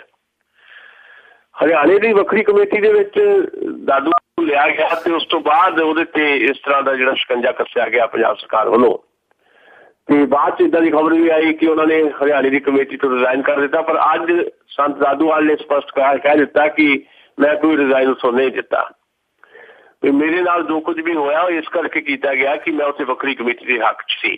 ਇਹਦੇ ਨਾਲ ਪੰਜਾਬ ਦੀ ਸਰਕਾਰ ਚਲਾ ਰਹੀ ਸ਼੍ਰੋਮਣੀ ਅਕਾਲੀ ਦਲ ਜਿਹੜਾ ਆ ਉਹ ਇੱਕ ਕਟਹਿਰੇ 'ਚ ਖੜਾ ਹੁੰਦਾ। ਨਵਜੋਤ ਸਿੰਘ ਸਿੱਧੂ ਨੇ ਕੀ ਕਿਹਾ ਉੱਥੇ ਹਰਿਆਣੇ ਦੇ ਵਿੱਚ ਆਪਾਂ ਨੂੰ ਪਤਾ, ਮੈਂ ਉਹ ਦੁਹਰਾਉਂਦਾ ਨਹੀਂ। ਨਵਜੋਤ ਸਿੰਘ ਸਿੱਧੂ ਦੇ ਨਾਲ 2-2.5 ਸਾਲ ਤੋਂ ਜਿਹੜਾ ਟਕਰਾਅ ਚੱਲ ਰਿਹਾ ਅਕਾਲੀਆਂ ਦਾ, ਖਾਸ ਤੌਰ ਤੇ ਬਾਦਲਾਂ ਦਾ, ਉਹਦਾ ਸਿੱਟਾ ਸੀ ਵੀ ਅੰਮ੍ਰਿਤਸਰ ਦੀ ਜਿਹੜੀ ਸੀਟ ਹੈ BJP ਤੇ ਪ੍ਰੈਸ਼ਰ ਪਾ ਕੇ ਨਵਜੋਤ ਸਿੰਘ ਸਿੱਧੂ ਤੋਂ ਖੋਲੇਗੀ ਤੇ ਉਹ ਅਰੁਣ ਜੇਟਲੀ ਨੂੰ ਲੜਾਇਆ ਗਿਆ ਤੇ ਪਰ ਅਰੁਣ ਜੇਟਲੀ ਹਾਰ ਗਏ। ਉਸ ਤੋਂ ਬਾਅਦ ਬੈਕਫੁੱਟ ਤੇ ਆਈ ਹੈ ਸ਼੍ਰੋਮਣੀ ਅਕਾਲੀ ਦਲ ਦੀ ਲੀਡਰਸ਼ਿਪ। ਪਰ ਹਰਿਆਣੇ ਦੇ ਵਿੱਚ ਜਿੱਦਾਂ ਫਿਰ ਤੋਂ ਨਵਜੋਤ ਸਿੰਘ ਸਿੱਧੂ ਨੂੰ ਇੱਕ ਸਟਾਰ ਪ੍ਰਚਾਰਕ ਦੇ ਤੌਰ ਤੇ BJP ਨੇ ਭੇਜਿਆ ਤੇ ਜਿਸ ਅੰਦਾਜ਼ ਦੇ ਵਿੱਚ ਨਵਜੋਤ ਸਿੰਘ ਸਿੱਧੂ ਨੇ ਹਮਲੇ ਕੀਤੇ ਬਾਦਲਾਂ ਦੇ ਉੱਤੇ, ਉਹਦੇ ਨਾਲ ਸ਼੍ਰੋਮਣੀ ਅਕਾਲੀ ਦਲ ਦੀ ਲੀਡਰਸ਼ਿਪ ਥੋੜੀ ਤਿਲਮਲਾ ਗਈ ਹੈ। ਭਾਵੇਂ ਨਵਜੋਤ ਸਿੰਘ ਸਿੱਧੂ ਨੇ ਜੋ ਕੁਝ ਵੀ ਕਿਹਾ ਉਹਦੇ ਤੇ ਪਲਟਵਾਰ ਜਿਹੜਾ ਹੈ ਨਾ ਸਰਦਾਰ ਪ੍ਰਕਾਸ਼ ਸਿੰਘ ਬਾਦਲ ਨੇ ਹਾਲੇ ਤੱਕ ਕੀਤਾ ਤੇ ਨਾ ਸੁਖਬੀਰ ਬਾਦਲ ਨੇ। ਸ਼ਾਇਦ ਉਹ ਇਸ ਸੰਭਾਵਨਾ ਨੂੰ ਤਲਾਸ਼ ਰਹੇ ਆ ਕਿ ਚੋਣਾਂ ਤੋਂ ਬਾਅਦ ਸ਼ਾਇਦ ਕੁਝ ਨਵੇਂ ਸਮੀਕਰਨ ਬਣ ਜਾਣ। ਪਰ ਨਿੱਜੀ ਤੌਰ ਦੇ ਉੱਤੇ ਨਵਜੋਤ ਸਿੰਘ ਸਿੱਧੂ ਦੀ ਸਿਕਿਉਰਿਟੀ ਵਾਪਸ ਲੈ ਕੇ ਇੱਕ ਮੈਸੇਜ ਕਨਵੇ ਕਰ ਦਿੱਤਾ ਸ਼੍ਰੋਮਣੀ ਅਕਾਲੀ ਦਲ ਨੇ ਕਿ ਅਸੀਂ ਨਵਜੋਤ ਸਿੰਘ ਸਿੱਧੂ ਨੂੰ ਬਰਦਾਸ਼ਤ ਕਰਨ ਵਾਸਤੇ ਤਿਆਰ ਨਹੀਂ। ਵੀ ਕੱਲ ਨੂੰ ਜੇ BJP ਤੇ ਅਕਾਲੀ ਦਲ ਦਾ ਰਿਸ਼ਤਾ ਬਣਿਆ ਵੀ ਰਹਿੰਦਾ ਤਾਂ ਜਿਹੜੀ ਹਾਈਕਮਾਂਡ ਸੋਚ ਰਹੀ ਹੈ ਨਵਜੋਤ ਸਿੰਘ ਸਿੱਧੂ ਨੂੰ ਕਿ ਉਹ ਪੰਜਾਬ ਦੀ ਜ਼ਿੰਮੇਵਾਰੀ ਦੇ ਸਕਦੇ ਆ, ਪੰਜਾਬ ਦੀ BJP ਦੀ ਕਮਾਨ ਨਵਜੋਤ ਸਿੰਘ ਸਿੱਧੂ ਨੂੰ ਦੇ ਸਕਦੇ ਆ, ਉਹ ਦੇਣ ਵੇਲੇ 100 ਵਾਰੀ ਹਾਈਕਮਾਂਡ ਸੋਚੇ ਵੀ ਉਹਦੇ ਨਾਲ ਸਿੱਧਾ ਟਕਰਾਅ ਰਹੇਗਾ ਬਾਦਲਾਂ ਦਾ। ਹੁਣ ਸਿਕਿਉਰਿਟੀ ਸੀ ਨਵਜੋਤ ਸਿੱਧੂ ਕੋਲ, ਜਿਹੜਾ ਭਾਵ ਹੈ ਕਿ 8 ਸੁਰੱਖਿਆ ਕਰਮਚਾਰੀ ਉਹਦੇ ਨਾਲ ਰਹਿਣ ਹੁੰਦੇ ਆ ਹਰ ਵੇਲੇ। 3 ਵਾਰ ਦਾ ਮੈਂਬਰ ਪਾਰਲੀਮੈਂਟ ਨਵਜੋਤ ਸਿੰਘ ਸਿੱਧੂ, ਉਹ ਵਾਈਸ ਸਿਕਿਉਰਿਟੀ ਵਾਪਸ ਲੈ ਲਈ ਤੇ 6 ਸਿਕਿਉਰਿਟੀ ਗਾਰਡ ਵਾਪਸ ਹੋ ਗਏ, 2 ਰਹਿ ਗਏ। ਹੁਣ ਭਾਵੇਂ ਜਦੋਂ ਹੁਣ ਚਰਚਾ ਹੋਈ ਆ, ਵਿਵਾਦ ਖੜਾ ਹੋਇਆ, ਸ਼੍ਰੋਮਣੀ ਅਕਾਲੀ ਦਲ ਦੇ ਵਿੱਚ ਕੁਝ ਲੋਕ ਹੈ ਇੱਦਾਂ ਦੇ ਜਿਹੜੇ ਇਹਦੇ ਤੇ ਪਰਦਾ ਪਾ ਰਹੇ ਹੈ ਕਹਿ ਕੇ ਕਿ ਸਿਕਿਉਰਿਟੀ ਇਸ ਲੈਵਲ ਤੇ ਵਾਪਸ ਨਹੀਂ ਲਈ ਗਈ। ਜਦੋਂ ਪੰਜਾਬ ਤੇ ਐਂਟਰ ਕਰਨਗੇ ਨਵਜੋਤ ਸਿੰਘ ਸਿੱਧੂ ਤੇ ਉਹਨਾਂ ਨੂੰ ਪੂਰੀ ਸਿਕਿਉਰਿਟੀ ਦਿੱਤੀ ਜਾਏਗੀ। ਪਰ ਅਸਲ ਦੇ ਵਿੱਚ ਇੱਕ ਮੈਸੇਜ ਕਨਵੇ ਜ਼ਰੂਰ ਕਰ ਦਿੱਤਾ ਸ਼੍ਰੋਮਣੀ ਅਕਾਲੀ ਦਲ ਤੇ ਖਾਸ ਤੌਰ ਤੇ ਬਾਦਲਾਂ ਨੇ ਵੀ ਅਸੀਂ ਨਵਜੋਤ ਸਿੰਘ ਸਿੱਧੂ ਨੂੰ ਬਰਦਾਸ਼ਤ ਕਰਨ ਵਾਸਤੇ ਤਿਆਰ ਨਹੀਂ। ਹੁਣ ਨਵਜੋਤ ਸਿੰਘ ਸਿੱਧੂ ਦੀ ਪਤਨੀ ਨਵਜੋਤ ਕੌਰ ਸਿੱਧੂ ਜਿਹੜੀ ਹੈ ਉਹ ਪਾਰਲੀਮੈਂਟਰੀ ਸੈਕਟਰੀ ਹੈ ਹੈਲਥ ਡਿਪਾਰਟਮੈਂਟ ਦੇ ਵਿੱਚ। ਉਹ ਹਾਲੇ ਵੀ ਸਰਕਾਰ 'ਚ ਨਵਜੋਤ ਸਿੰਘ ਸਿੱਧੂ ਨੂੰ ਇਹ ਕਹਿ ਵੀ ਬੀਜੇਪੀ ਹੁਣ ਹਮਾਇਤ ਜਿਹੜੀ ਕਰ ਰਹੀ ਆ ਪੰਜਾਬ 'ਚ ਅਕਾਲੀ ਦਲ ਨੂੰ ਉਹ ਨਹੀਂ ਕਰਨੀ ਚਾਹੀਦੀ। ਬੀਜੇਪੀ ਦੀ ਹਾਈ ਕਮਾਂਡ ਵੀ ਇਸ ਵੇਲੇ ਚੁੱਪ ਹੈ। ਉਹਦਾ ਕਾਰਨ ਹੈ ਕਿ ਉਹ ਉਡੀਕ ਕਰ ਰਿਹਾ ਹਰਿਆਣੇ ਦੀਆਂ ਚੋਣਾਂ ਦੇ ਨਤੀਜੇ। ਕੱਲ ਨੂੰ ਨਵੇਂ ਸਮੀਕਰਨ ਬਣ ਜਾਣ, ਕੁਝ ਨਹੀਂ ਕਿਹਾ ਜਾ ਸਕਦਾ। ਮੈਂ ਪਹਿਲਾਂ ਕਹਿ ਚੁੱਕਾ ਕਿ ਭਾਰਤ ਦੀ ਰਾਜਨੀਤੀ ਦੇ ਵਿੱਚ ਸਿਧਾਂਤ ਜਿਹੜੇ ਆ ਉਹ ਬਿਲਕੁਲ ਗੌਣ ਹੋ ਚੁੱਕੇ ਹੈ, ਸਿਧਾਂਤ ਖਤਮ ਹੋ ਚੁੱਕੇ ਹੈ। ਕੁਰਸੀ ਇੱਕੋ ਇੱਕ ਜਿਹੜੀ ਹੈ ਸਾਰਿਆਂ ਦੇ ਸੁਪਨੇ 'ਚ ਆਉਂਦੀ ਹੈ ਤੇ ਕੁਰਸੀ ਤੇ ਬੈਠਣ ਵਾਸਤੇ ਜਾਂ ਬਿਠਾਉਣ ਵਾਸਤੇ ਹਰ ਤਰ੍ਹਾਂ ਦਾ ਜਿਹੜਾ ਸਮਝੌਤਾ ਆ ਰਾਜਨੀਤੀ ਦੇ ਵਿੱਚ ਅੱਜ ਕੱਲ੍ਹ ਜਾਇਜ਼ ਮੰਨਿਆ ਜਾ ਰਿਹਾ ਹੈ। ਸੋ ਕੱਲ ਨੂੰ ਹਰਿਆਣੇ ਦੀ ਸਿਚੁਏਸ਼ਨ ਕੋਈ ਨਵੇਂ ਸਮੀਕਰਨ ਪੈਦਾ ਕਰ ਦੇਵੇ, ਕੁਝ ਨਹੀਂ ਕਿਹਾ ਜਾ ਸਕਦਾ। ਇਸੇ ਕਰਕੇ ਅਕਾਲੀ ਦਲ ਵੀ ਚੁੱਪ ਹੈ, ਬੀਜੇਪੀ ਦੀ ਹਾਈਕਮਾਂਡ ਵੀ ਹਾਲੇ ਚੁੱਪ ਹੈ। ਹਰਿਆਣੇ ਦੀਆਂ ਚੋਣਾਂ ਦੇ ਨਤੀਜਿਆਂ ਤੋਂ ਬਾਅਦ ਪਤਾ ਲੱਗੇਗਾ ਕਿ ਬੀਜੇਪੀ ਤੇ ਅਕਾਲੀ ਦਲ ਦੇ ਰਿਸ਼ਤੇ ਕਿਸ ਰੁਖ ਬੈਠਦੇ ਹੈ। ਪਰ ਜੇ ਹੁਣ ਬੀਜੇਪੀ ਤੇ ਅਕਾਲੀ ਦਲ ਦੇ ਰਿਸ਼ਤੇ ਜ਼ਿਆਦਾ ਗੂੜੇ ਹੁੰਦੇ ਕੱਲ ਨੂੰ ਹਕੂਮਤ ਬਣਾਉਣ ਦੇ ਮੁੱਦੇ ਦੇ ਉੱਤੇ ਹਰਿਆਣੇ ਦੇ ਵਿੱਚ ਚੁਟਾਲਿਆਂ ਦੇ ਨਾਲ ਸਾਂਝ ਪਾਉਣ ਦੀ ਕੋਸ਼ਿਸ਼ ਵਜੋਂ ਬੀਜੇਪੀ ਦੀ, ਤਾਂ ਫਿਰ ਨਵਜੋਤ ਸਿੰਘ ਸਿੱਧੂ ਵਾਸਤੇ ਵੀ ਮੁਸ਼ਕਲ ਹਾਲਾਤ ਬਣਨਗੇ ਵੀ ਉਹਨਾਂ ਨੇ ਤਾਂ ਹਾਈਕਮਾਂਡ ਦੇ ਕਹੇ ਦੇ ਉੱਤੇ ਆਪਣਾ ਪੂਰਾ ਤਾਣ ਲਾ ਦਿੱਤਾ ਤੇ ਹਾਈਕਮਾਂਡ ਹਾਲੇ ਵੀ ਆਪਣਾ ਰਿਸ਼ਤਾ ਨਿਭਾ ਰਹੀ ਹੈ ਬੀਜੇਪੀ ਉਹਦੇ ਨਾਲ, ਅਕਾਲੀਆਂ ਦੇ ਨਾਲ। ਇਹਦੇ ਵਾਸਤੇ ਥੋੜੀ ਮੁਸ਼ਕਲ ਦੀ ਸਥਿਤੀ ਬਣ ਸਕਦੀ ਆਉਣ ਵਾਲੇ ਸਮੇਂ 'ਚ ਨਵਜੋਤ ਸਿੰਘ ਸਿੱਧੂ ਲਈ। ਪਰ ਨਵਜੋਤ ਸਿੰਘ ਸਿੱਧੂ ਜਿਸ ਅੰਦਾਜ਼ ਦੇ ਵਿੱਚ ਹਮਲੇ ਕਰਦੇ ਆਏ ਹੈ ਅਕਾਲੀ ਦਲ ਦੀ ਲੀਡਰਸ਼ਿਪ ਦੇ ਉੱਤੇ, ਉਹਦੇ ਤੋਂ ਲੱਗਦਾ ਨਹੀਂ ਕਿ ਅਕਾਲੀ ਦਲ ਤੇ ਬੀਜੇਪੀ ਦੇ ਬਹੁਤੇ ਰਿਸ਼ਤੇ ਹੁਣ ਸਾਜ਼ਗਾਰ ਬਣੇ ਰਹਿਣਗੇ। ਪਰ ਇਹ ਕਿਉਂਕਿ ਕੁਰਸੀ ਦਾ ਯੁੱਗ ਹੈ ਤੇ ਕੋਈ ਵੀ ਚੀਜ਼ ਪੋਸੀਬਲ ਹੈ। ਹਰਿਆਣੇ ਦੇ ਚੋਣ ਨਤੀਜੇ ਆਉਣ ਤੋਂ ਬਾਅਦ ਹੀ ਅਸੀਂ ਇਹਦੇ ਤੇ ਕੋਈ ਬਹੁਤੀ ਬਿਹਤਰ ਟਿੱਪਣੀ ਕਰ ਸਕਾਂਗੇ। ਜੀ ਜੀ ਤੇ ਜਿੱਦਾਂ ਤੁਸੀਂ ਦੱਸਿਆ ਵੀ ਜਿਹੜੇ ਬਾਦਲ ਹੁਣੀ ਜਿਹੜੀ ਆ ਕੋਸ਼ਿਸ਼ ਕਰ ਰਹੇ ਆ ਵੀ ਕਿਸੇ ਨਾ ਕਿਸੇ ਤਰੀਕੇ ਨਾਲ ਇਹ ਵੀ ਦੋਨੋਂ ਪਾਸੇ ਜਿਹੜੇ ਆ ਜੁੜੇ ਰਹਿਣ, ਤੇ ਇਹ ਵੀ ਜਿਹੜੇ ਆ ਚਰਚਾ ਦਾ ਇੱਕ ਵਿਸ਼ਾ ਬਣਿਆ ਹੋਇਆ ਹੈ ਵੀ ਜਿੱਦਾਂ ਹੰਗ ਅਸੈਂਬਲੀ ਹੋਣ ਦੀ ਆਸਾਰ ਹੈਗੇ ਆ ਹਰਿਆਣੇ ਦੇ ਵਿੱਚ, ਵੀ ਇਹ ਭਾਜਪਾ ਤੇ ਚੌਟਾਲੇ ਹੋਣਾ ਦੀ ਪਾਰਟੀ ਆ ਉਸ ਦੇ ਵਿੱਚ ਗੱਠਜੋੜ ਕਰਵਾ ਸਕਦੇ ਆ, ਆਪਸ ਦੇ ਵਿੱਚ ਗੱਲਬਾਤ ਕਰਵਾ ਸਕਦੇ ਆ। ਅਸਲ 'ਚ ਇਹੀ ਬਾਦਲਾਂ ਨੇ ਆਪਣੀ ਜੇਬ ਦੇ ਵਿੱਚ ਇੱਕ ਤੁਰਪ ਦਾ ਪੱਤਾ ਪਾਇਆ ਹੋਇਆ। ਉਹਨਾਂ ਨੂੰ ਇਹ ਉਮੀਦ ਹੈ ਵੀ ਹਰਿਆਣੇ ਦੇ ਵਿੱਚ ਸਿਆਸੀ ਸਮੀਕਰਨ ਜਿਹੜੇ ਚੋਣਾਂ ਤੋਂ ਬਾਅਦ ਬਣਨੇ ਆ ਉਹ ਇਦਾਂ ਦੇ ਬਣਨੇ ਹੈ ਵੀ ਅਸੈਂਬਲੀ ਹੰਗ ਬਣਨੀ ਹੈ ਤੇ ਬੀਜੇਪੀ ਨੂੰ ਲੋੜ ਰਹਿਣੀ ਆ ਮਦਦ ਦੀ। ਤੇ ਫਿਰ ਉਹ ਜਿਹੜਾ ਤੁਰਪ ਦਾ ਪੱਤਾ ਕੱਢ ਕੇ ਵਿਚੋਲਗੀ ਕਰਕੇ ਚੁਟਾਲਿਆਂ ਨੂੰ ਤੇ ਬੀਜੇਪੀ ਨੂੰ ਮਿਲਾ ਕੇ ਹਰਿਆਣੇ 'ਚ ਸਰਕਾਰ ਬਣਾਉਣ ਵੱਲ ਵੱਧ ਸਕਦੇ ਹੈ। ਇਹ ਜਿਹੜਾ ਇੱਕ ਪਾਸਾ ਉਹਨਾਂ ਨੇ ਰੱਖਿਆ ਆਪਣੇ ਕੋਲ, ਸ਼ਾਇਦ ਇਹਦੀ ਉਮੀਦ ਦੇ ਉੱਤੇ ਹੀ ਉਹ ਆ ਦਿਨ 4-5 ਜਿਹੜੇ ਕੱਢ ਰਹੇ। ਇਸੇ ਕਰਕੇ ਉਹਨਾਂ ਨੇ ਓਪਨਲੀ ਬੀਜੇਪੀ ਦੇ ਖਿਲਾਫ ਕੋਈ ਬਿਆਨਬਾਜ਼ੀ ਨਹੀਂ ਕੀਤੀ ਜੀ। ਪਰ ਮੈਂ ਸਮਝਦਾ ਕਿ ਇਹ ਦੂਸਰੀ ਆਪਸ਼ਨ ਹੈ। ਪਹਿਲਾਂ ਚੋਣ ਨਤੀਜੇ ਜਦੋਂ ਆਉਣਗੇ, ਜੇ ਕਾਂਗਰਸ, ਬੀਜੇਪੀ ਤੇ ਚੁਟਾਲੇ ਤਿੰਨੇ ਧਿਰਾਂ ਜਿਹੜੀਆਂ ਆ ਲਗਭਗ ਨੇੜੇ ਤੇੜੇ ਰਹਿੰਦੀ ਹੈ ਸੀਟਾਂ ਦੇ ਲਿਹਾਜ਼ ਦੇ ਨਾਲ, ਪਰ ਸਰਕਾਰ ਬਣਾਉਣ ਜੋਗੀ ਉਹਨਾਂ ਕੋਲ ਗਿਣਤੀ ਨਹੀਂ ਹੁੰਦੀ, ਤਾਂ ਪਹਿਲਾ ਯਤਨ ਜੇ ਬੀਜੇਪੀ ਸਭ ਤੋਂ ਵੱਧ ਸੀਟਾਂ ਲੈ ਕੇ ਜਾਂਦੀ ਹੈ ਪਰ ਸਪਸ਼ਟ ਬਹੁਮਤ ਨਹੀਂ ਮਿਲਦਾ, ਤੇ ਬੀਜੇਪੀ ਦਾ ਪਹਿਲਾ ਯਤਨ ਚੁਟਾਲਿਆਂ ਤੋਂ ਬਿਨਾਂ ਸਰਕਾਰ ਬਣਾਉਣ ਦਾ ਹੋਏਗਾ। ਤੇ ਉਹਦੇ ਲਈ ਉਹ ਹਰਿਆਣਾ ਜਨਤ ਕਾਂਗਰਸ ਦੇ 2-3-4 ਜਿੰਨੇ ਵੀ ਐਮਐਲਏ ਹੋਣਗੇ ਉਹ ਤੇ ਕੁਝ ਆਜ਼ਾਦ ਜੇ 1-2 ਜਿੱਤ ਗਏ ਉਹਨਾਂ ਦੇ ਉੱਤੇ ਟੇਕ ਰੱਖਣਗੇ। ਪਰ ਜੇ ਹਰਿਆਣਾ ਜਨਤ ਕਾਂਗਰਸ ਦੀ ਹਾਲਤ ਵੀ ਬਹੁਤ ਬੁਰੀ ਹੋ ਜਾਂਦੀ ਹੈ, ਫਿਰ ਬੀਜੇਪੀ ਦੇ ਕੋਲ ਕੋਈ ਆਪਸ਼ਨ ਨਹੀਂ ਬਚਦੀ। ਫਿਰ ਸ਼ਾਇਦ ਉਹ ਚੁਟਾਲਿਆਂ ਨਾਲ ਸੱਤਾ ਦੀ ਸਾਂਝ ਪਾ ਸਕਦੇ ਹੈ, ਪਰ ਉੱਥੇ ਅੜਿੱਕਾ ਇਹ ਬਣੇਗਾ ਕਿ ਮੁੱਖ ਮੰਤਰੀ ਕੌਣ ਬਣੇ। ਕਿਉਂਕਿ ਜਿਹੜਾ ਚੁਟਾਲਾ ਪਰਿਵਾਰ ਉਹ ਤਾਂ ਇਹ ਕਹਿ ਚੁੱਕਾ ਵੀ ਜੇਲ੍ਹ ਦੇ ਵਿੱਚ ਸਹੁੰ ਚੁੱਕਣਗੇ ਜੀ ਓਮ ਪ੍ਰਕਾਸ਼ ਚੌਟਾਲਾ ਹਰਿਆਣੇ ਦੇ ਮੁੱਖ ਮੰਤਰੀ ਦੇ ਤੌਰ ਦੇ ਉੱਤੇ। ਕਾਨੂੰਨ ਨਹੀਂ ਹੋ ਨਹੀਂ ਸਕਦਾ, ਕਿਉਂਕਿ ਜੇ ਕਾਨੂੰਨ ਹੁੰਦਾ ਤੇ ਅੱਜ ਜੈਲਲਤਾ ਲੀਡਰ ਚਲਾਉਂਦੀ। ਜੈਲਲਤਾ ਤਾਂ ਚੀਫ ਮਿਨਿਸਟਰ ਸੀ, ਉਹਦੇ ਬਾਵਜੂਦ ਜੈਲਲਤਾ ਨੂੰ 4 ਸਾਲ ਦੀ ਸਜ਼ਾ ਹੋਈ ਹੈ, ਉੱਥੇ ਨਵਾਂ ਚੀਫ ਮਿਨਿਸਟਰ ਬਣਾਉਣਾ ਪਿਆ।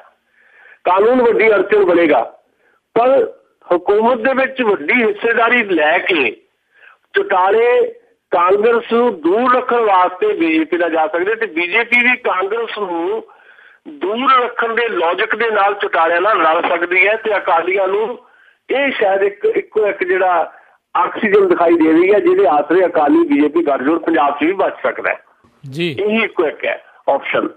ਤੇ ਪਰ ਫਿਰ ਨਰਿੰਦਰ ਮੋਦੀ ਸਾਹਿਬ ਜਿਹੜੇ ਸਾਡੇ ਪ੍ਰਧਾਨ ਮੰਤਰੀ ਆ, ਉਹਨਾਂ ਦੇ ਉਸ ਜੋਸ਼ੀਲੇ ਭਾਸ਼ਣ ਦਾ ਕੀ ਹੋਏਗਾ ਜਿਹਦੇ ਵਿੱਚ ਹਰਿਆਣੇ 'ਚ ਆ ਕੇ ਉਹਨਾਂ ਨੇ ਕਿਹਾ ਸੀ ਕਿ ਅਸੀਂ ਜੇਲ੍ਹ 'ਚ ਬੈਠੇ ਜਿਹੜੇ ਲੋਕ ਆ ਉਹਨਾਂ ਤੋਂ ਕਿਸੇ ਵੀ ਕੀਮਤ ਤੇ ਹਮਾਇਤ ਨਹੀਂ ਲੈਣੀ।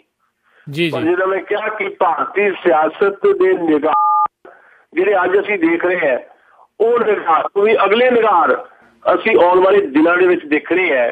ਕਈ ਹੋਈ ਗੱਲ ਸਵੇਰੇ, ਕਈ ਹੋਈ ਗੱਲ ਦੁਪਹਿਰੇ ਭੁੱਲ ਜਾਂਦੇ ਅੱਜ ਕੱਲ੍ਹ ਭਾਰਤੀ ਸਿਆਸਤਦਾਨ, ਸ਼ਾਇਦ ਨਰਿੰਦਰ ਮੋਦੀ ਵੀ ਭੁੱਲ ਜਾਣ।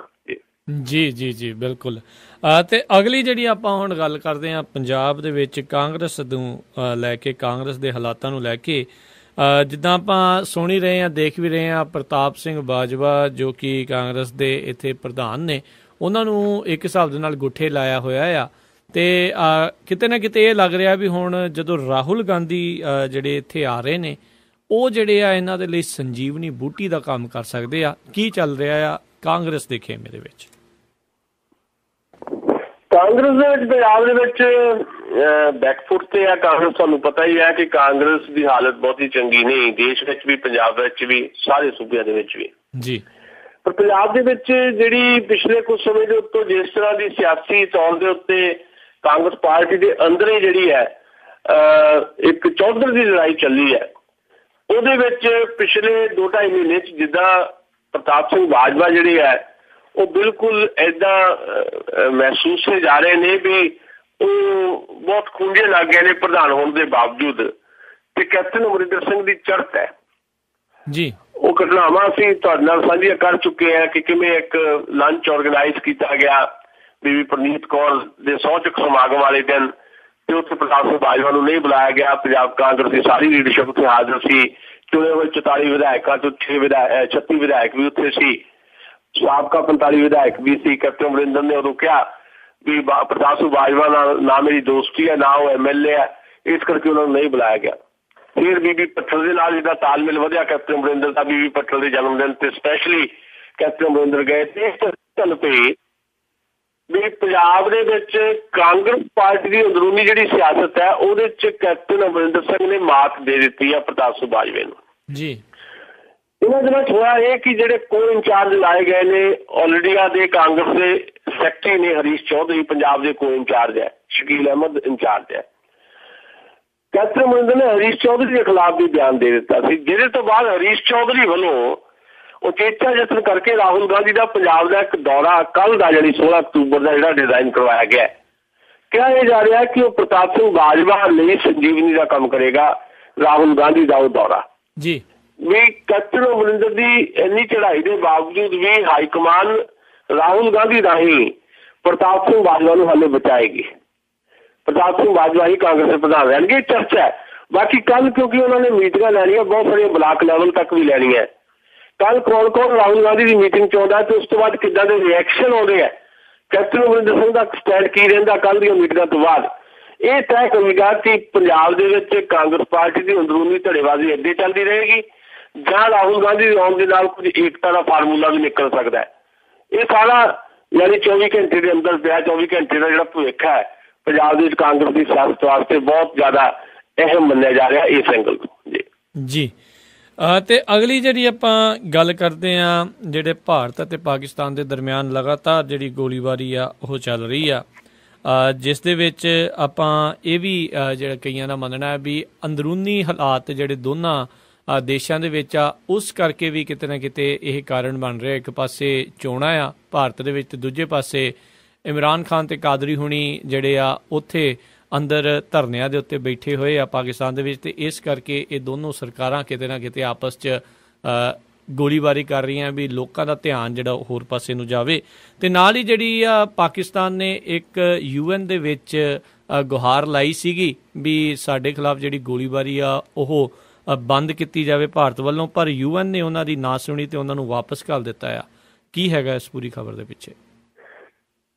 ਦੇਖੋ, ਬੇਸਿਕ ਗੱਲ ਤੁਸੀਂ ਕਰ ਗਏ ਹੋ ਵੀ ਹਕੂਮਤਾਂ ਜਦੋਂ ਆਵਾਮ ਦੇ ਮਸਲੇ ਹੱਲ ਕਰਨ ਤੋਂ ਨਾਕਾਮ ਰਹਿੰਦੀਆਂ ਤੇ ਫਿਰ ਸਰਹੱਦ ਤੇ ਤਣਾਅ ਬਣਦੇ ਆ, ਫਿਰ ਜੰਗ ਨਿਕਲਦੀ ਹੈ। ਜੰਗ ਸਿੱਧੇ ਤੌਰ ਤੇ ਉਸ ਰੂਪ ਦੇ ਵਿੱਚ ਭਾਵੇਂ ਨਹੀਂ ਹੋ ਰਹੀ, ਨਾ ਹੀ ਹੋਣੀ ਹੈ, ਪਰ ਲੋਕਾਂ ਦੇ ਜਿਹੜੇ ਬੇਸਿਕ ਇਸ਼ੂਜ਼ ਜਿਹੜੇ ਆ ਲੋਕਾਂ ਨਾਲ ਜੁੜੇ ਹੋਏ, ਲੋਕਾਂ ਦੇ ਜੀਵਨ ਨਾਲ ਜੁੜੇ ਹੋਏ, ਜਦੋਂ ਉਹਦੇ 'ਚ ਸਰਕਾਰਾਂ ਹਕੂਮਤਾਂ ਨਾਕਾਮ ਹੋ ਜਾਂਦੀਆਂ ਤੇ ਫਿਰ ਜਾਣ ਬੁੱਝ ਕੇ ਤਣਾਅ ਪੈਦਾ ਕੀਤਾ ਜਾਂਦਾ ਹੈ, ਤਾਂ ਜੋ ਲੋਕ ਜਿਹੜੇ ਬੇਸਿਕ ਇਸ਼ੂਜ਼ ਹੈ ਉਹਦੇ 'ਤੇ ਚਰਚਾ ਕਰਨ ਦੀ ਥਾਂ ਦੇ ਉੱਤੇ ਭਾਰਤੀ ਲੋਕ ਜਿਹੜੇ ਆ ਉਹ ਪਾਕਿਸਤਾਨ ਦੀ ਚਰਚਾ ਕਰਨ ਵੀ ਪਾਕਿਸਤਾਨ ਸਾਡੇ ਤੇ ਹਮਲਾ ਕਰ ਰਿਹਾ ਤੇ ਜਿਹੜੇ ਪਾਕਿਸਤਾਨੀ ਆਵਾਮ ਹੈ ਭਾਰਤੀ ਸਰਕਾਰ ਦੀ ਨੁਕਤਾਚੀਨੀ ਕਰਨ ਆਪੋ ਆਪਣੀਆਂ ਸਰਕਾਰਾਂ ਨੂੰ ਬਰੀ ਕਰ ਦਿੰਦੇ ਆ ਲੋਕ ਤੇ ਜੀ। ਇਹ ਇੱਕ ਕਹਿ ਲਓ ਵੀ ਚੁੱਪ ਦੀ ਦੋਨਾਂ ਹੁਕਮਰਾਨਾਂ ਦੀ ਚੁੱਪ ਦੀ ਇੱਕ ਸਹਿਮਤੀ ਹੁੰਦੀ, ਚੁੱਪੀ ਦੀ ਸਹਿਮਤੀ ਇਹ ਹੁੰਦੀ ਹੈ। ਉਹ ਚੁੱਪੀ ਦੀ ਸਹਿਮਤੀ ਦੇ ਵਿੱਚੋਂ ਕੁਝ ਹੋ ਰਿਹਾ। ਪਰ ਇਨ ਬਿਟਵੀਨ ਜਿਹੜਾ ਕਸ਼ਮੀਰ ਦੇ ਇਸ਼ੂ ਨੂੰ ਨਵਾਜ਼ ਸ਼ਰੀਫ ਨੇ ਪਿਛਲੇ ਮਹੀਨੇ ਜਦੋਂ ਗਏ ਸੀ ਸੰਯੁਕਤ ਰਾਸ਼ਟਰ ਦੇ ਵਿੱਚ ਬੋਲਦਿਆਂ ਉਹਨਾਂ ਨੇ ਇਹ ਗੱਲ ਕਹੀ ਸੀ ਕਿ ਕਸ਼ਮੀਰ ਦਾ ਜਿਹੜਾ ਇਸ਼ੂ ਆ ਉਹਦੇ ਉੱਤੇ UN ਨੂੰ ਦਖਲਅੰਦਾਜ਼ੀ ਕਰਨੀ ਚਾਹੀਦੀ ਹੈ, ਸੰਯੁਕਤ ਰਾਸ਼ਟਰ ਨੂੰ, ਤੇ ਕਸ਼ਮੀਰ 'ਚ ਜਿਹੜੀ ਹੈ ਰਾਇਸ਼ੁਮਾਰੀ ਕਰਾਉਣੀ ਚਾਹੀਦੀ ਹੈ। ਇਸ ਇਸ਼ੂ ਦੇ ਉੱਤੇ ਸੰਯੁਕਤ ਰਾਸ਼ਟਰ ਨੇ ਸਾਫ਼ ਤੌਰ ਤੇ ਇਨਕਾਰ ਕਰ ਦਿੱਤਾ ਕਿ ਇਹ ਭਾਰਤ ਤੇ ਪਾਕਿਸਤਾਨ ਦਾ ਆਪਸੀ ਮਾਮਲਾ ਹੈ, ਅਸੀਂ ਇਹਦੇ 'ਚ ਕੋਈ ਦਖਲ ਨਹੀਂ ਦੇਣਾ। ਇਹ ਝਟਕਾ ਜ਼ਰੂਰ ਆਪਣੇ ਆਪ ਦੇ ਵਿੱਚ ਪਾਕਿਸਤਾਨ ਲਈ ਵੱਡਾ ਹੈ ਤੇ ਇਸ ਦੇ ਰਿਐਕਸ਼ਨ ਦੇ ਵਿੱਚ ਸਰਹੱਦ ਦੇ ਉੱਤੇ ਤਣਾਅ ਹੋਰ ਵੱਧ ਸਕਦਾ ਹੈ।